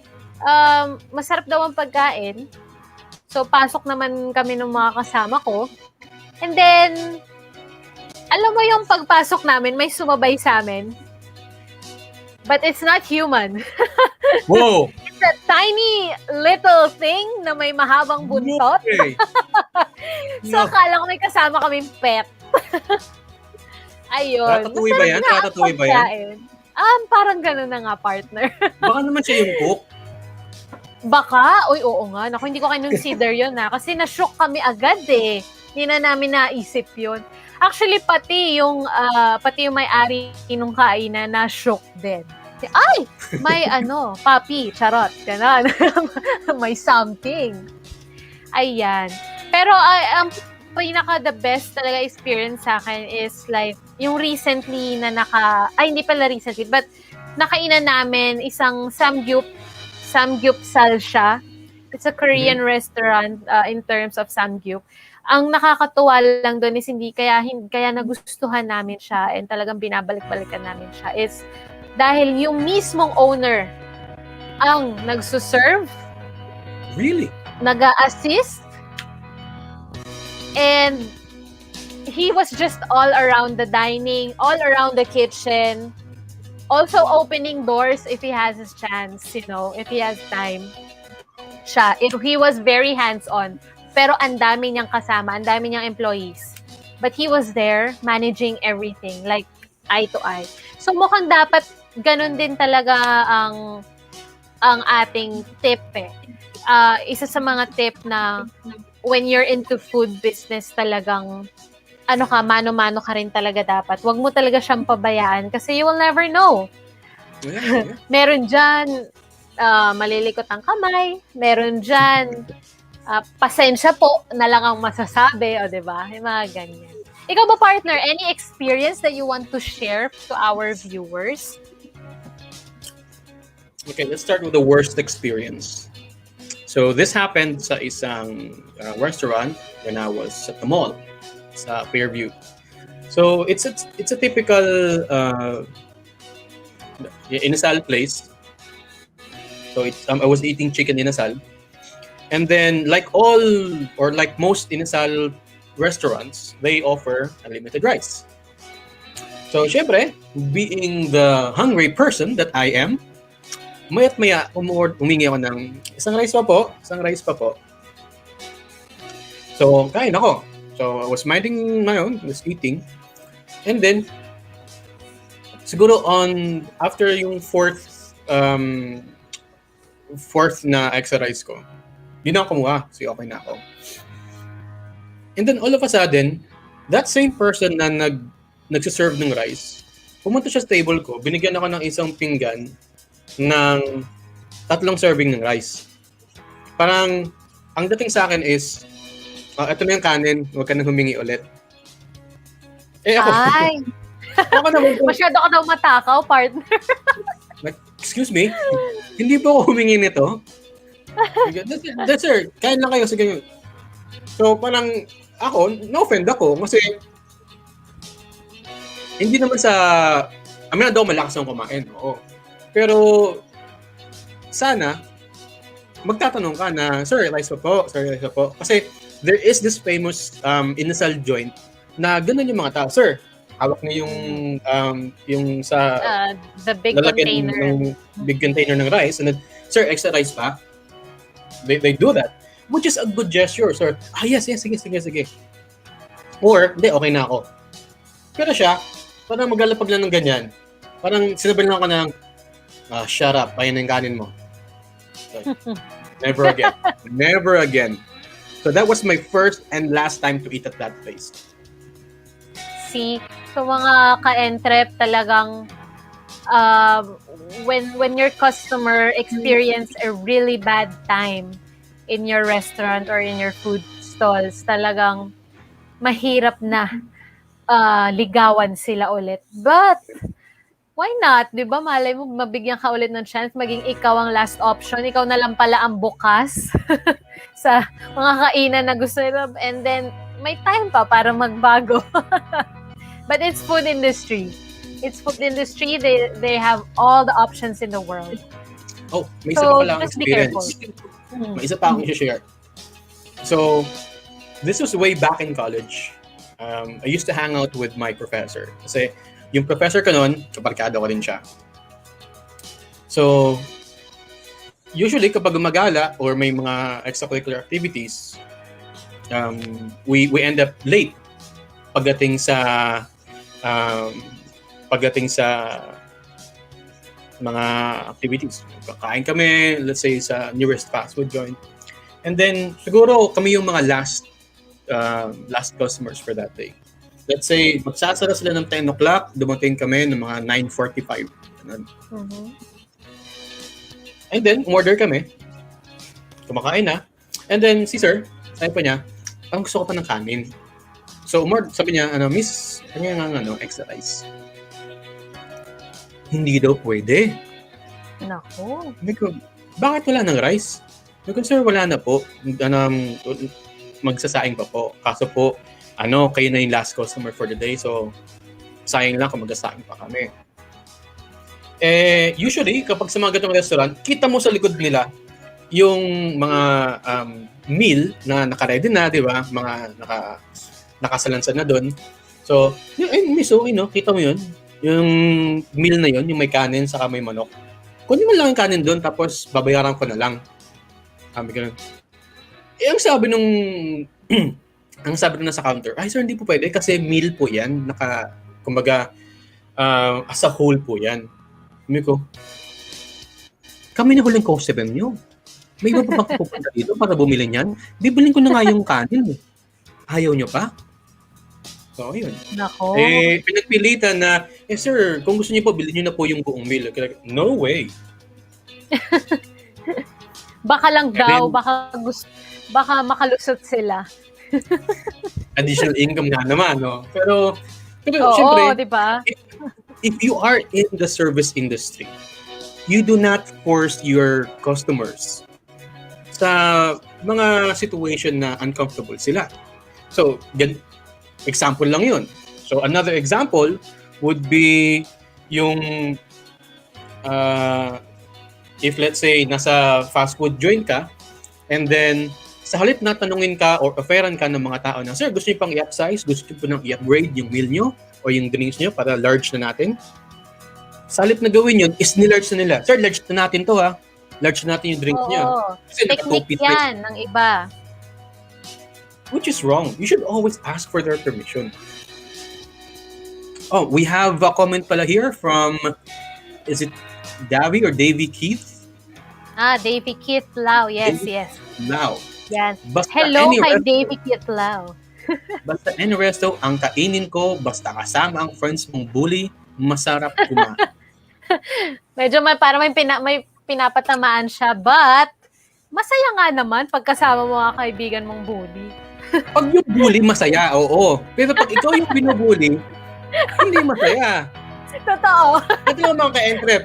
Pag kayo kakain, let's say, grupo kayo.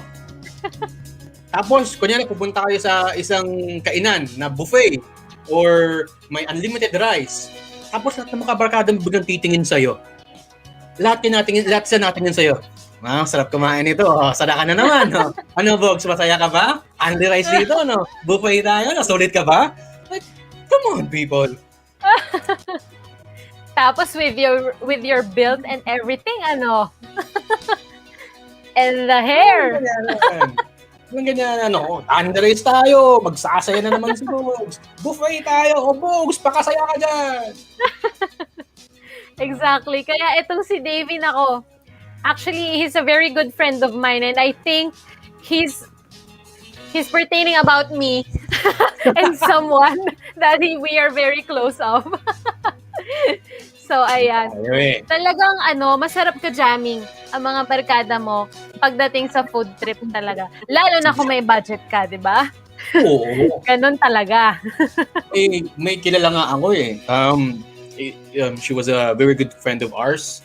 And then what happened was, nagkaroon siya ng incentive sa office. So, may additional na income na dumating sa kanya, sa pay niya. So, payday comes, may pera siya. Oh guys, kain tayo. So, kumain kami sa isang ang sikat na Pinoy Chinese fast food restaurant.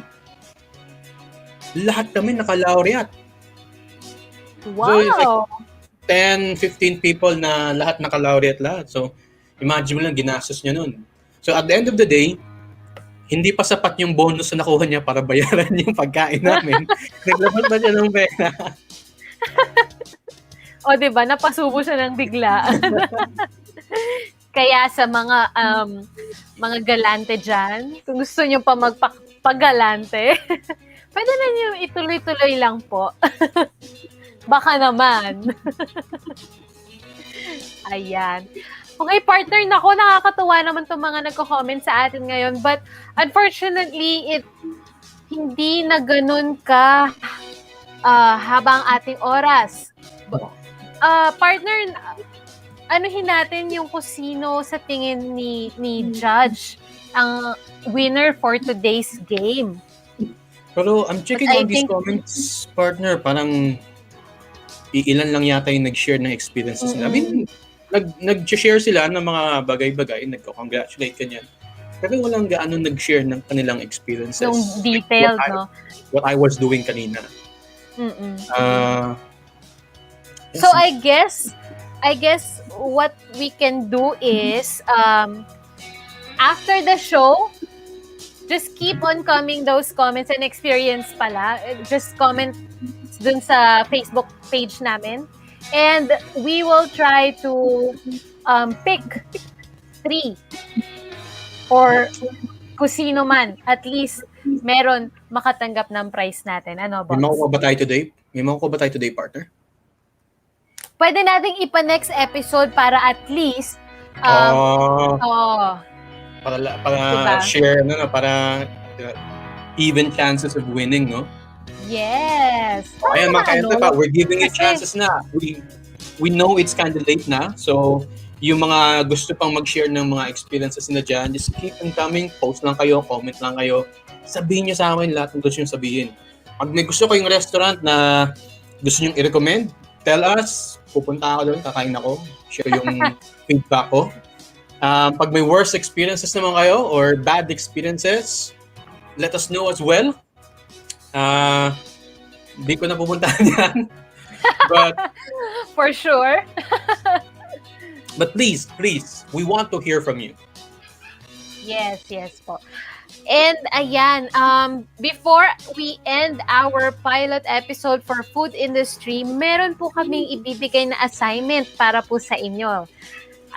Since we are your professors for food industry in our show EntrepAcademy, meron kaming assignment for you guys up for our next episode. Ano ba yon, partner? Okay, so this is very easy. It's some sort of challenge lang, partner, so to speak.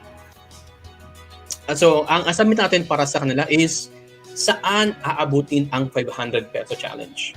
So, you can share us a short video or maybe even a picture, series of photos on how you can start or how you're doing a business, not necessarily a food business, pero a business per se, sa halagang 500 pesos. So just make sure you follow our page, Entrep Radio Online, and have the sharers badge para ma-include ka namin sa prizes. Yes. Naku, nakaka-excite yan kasi parang aandar yung utak ko dyan, ganyan. Diba? Parang, 500 pesos. Hindi siya 500. malaki, hindi rin siya maliit. So, ano ba ang kaya ng 500 pesos nyo? Saan aabutin ang 500 piso ninyo? Diba? Ano, it got me thinking din eh. Kasi meron tayong Filipino culture na ang tawag is tubong lugaw. So when we say tubong lugaw, ito yung maliit yung capital mo, pero malaki yung kita mo.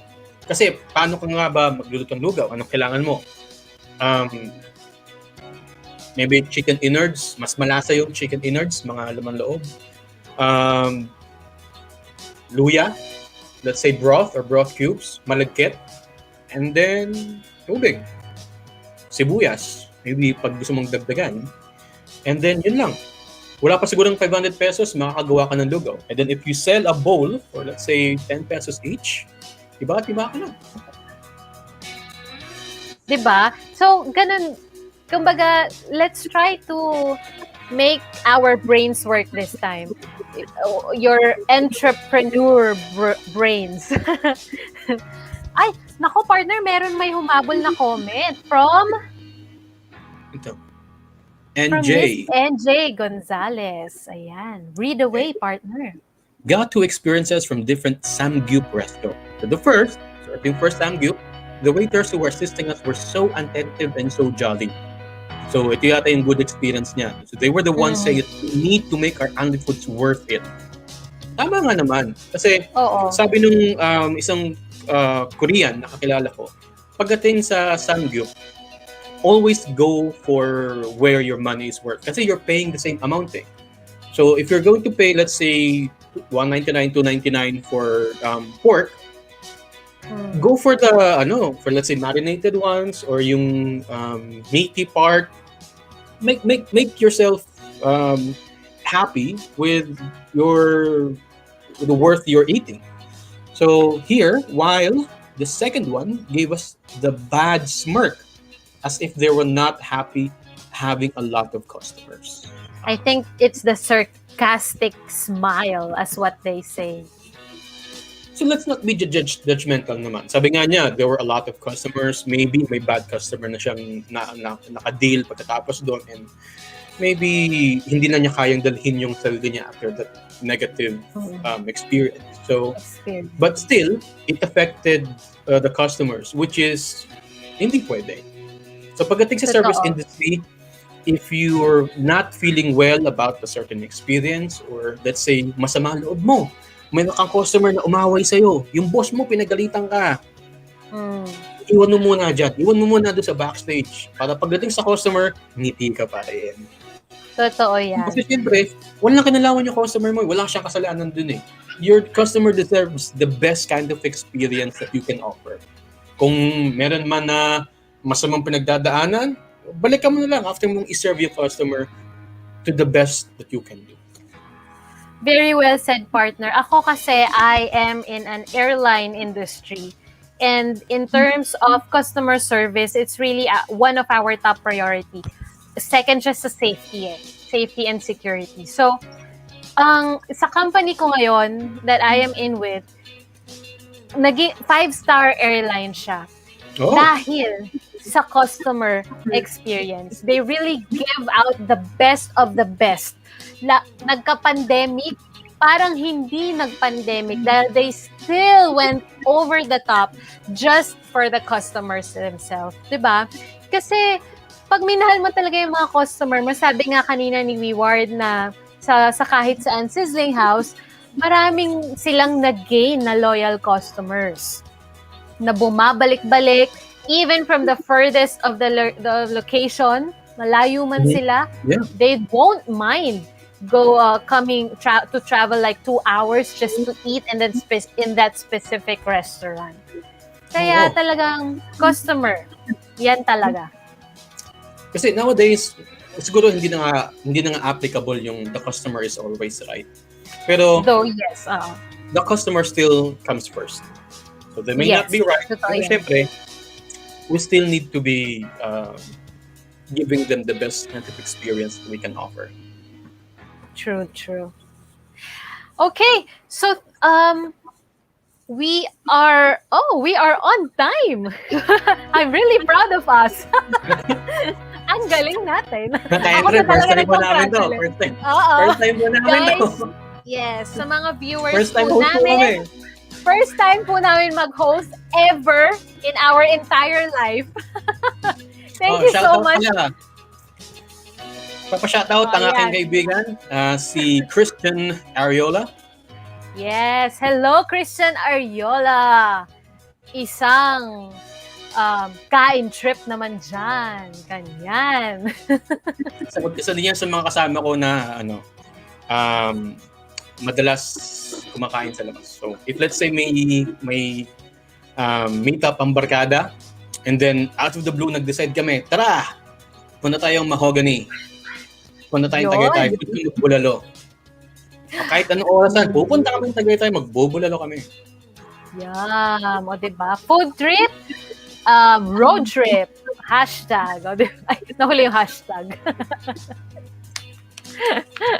Alright, so thank you so much sa EntrepAcademy, Entrep Radio Online for really making us one of your family. Nakakatuwa lang talaga kasi uulitin lang po namin, ngayon lang po talaga kami nag-host. Sana naitawid po namin ng maayos ang Sana po may natutunan kayo sa amin. Ayan. Oo. But really, I hope you really learned something from us, no, Boggs? Of course, yes. We hope that.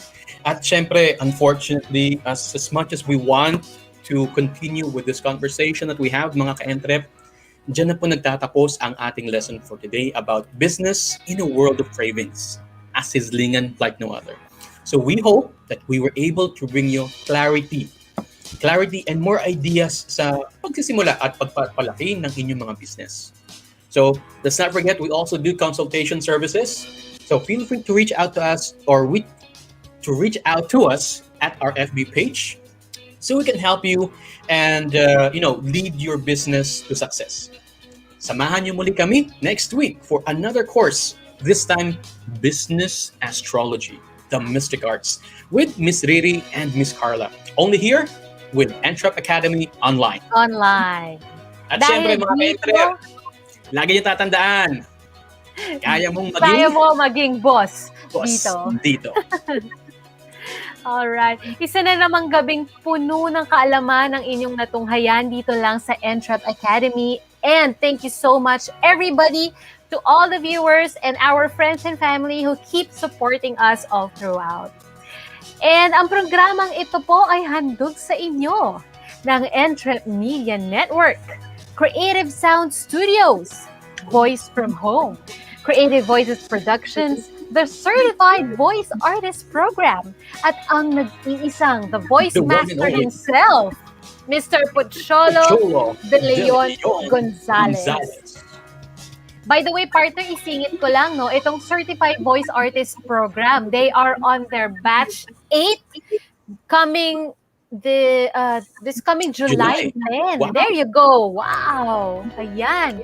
So, sa mga aspiring voice artist dyan who is really into voice artistry, dubbing, voiceovers, audiobooks, podcasting, radio DJ, or whatsoever, as long as you're using your voice, hosting even, please do enroll, have your training, i-enhance nyo pa ang talent ninyo with this Certified Voice Artist Program. They are now on their 50% off, and you will receive an e-book for surprises. So, diba? Exactly. That is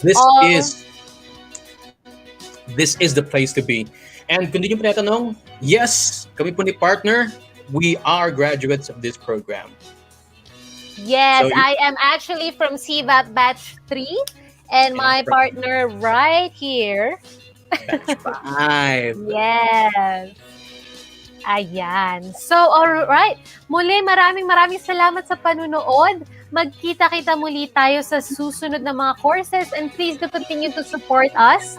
Food industry, food and beverage industry, and the whole Entrep Academy. Yes. Good night and stay safe, everyone! Bye! Yes, yung ating assignments and ating prize will actually be announced next week na lang po. Just keep those comments and experiences coming, okay? Yes. So kahit tapos na po ang aming show, pwede pa rin kayo mag-comment. We'll see you next time. Thank you!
Tayo on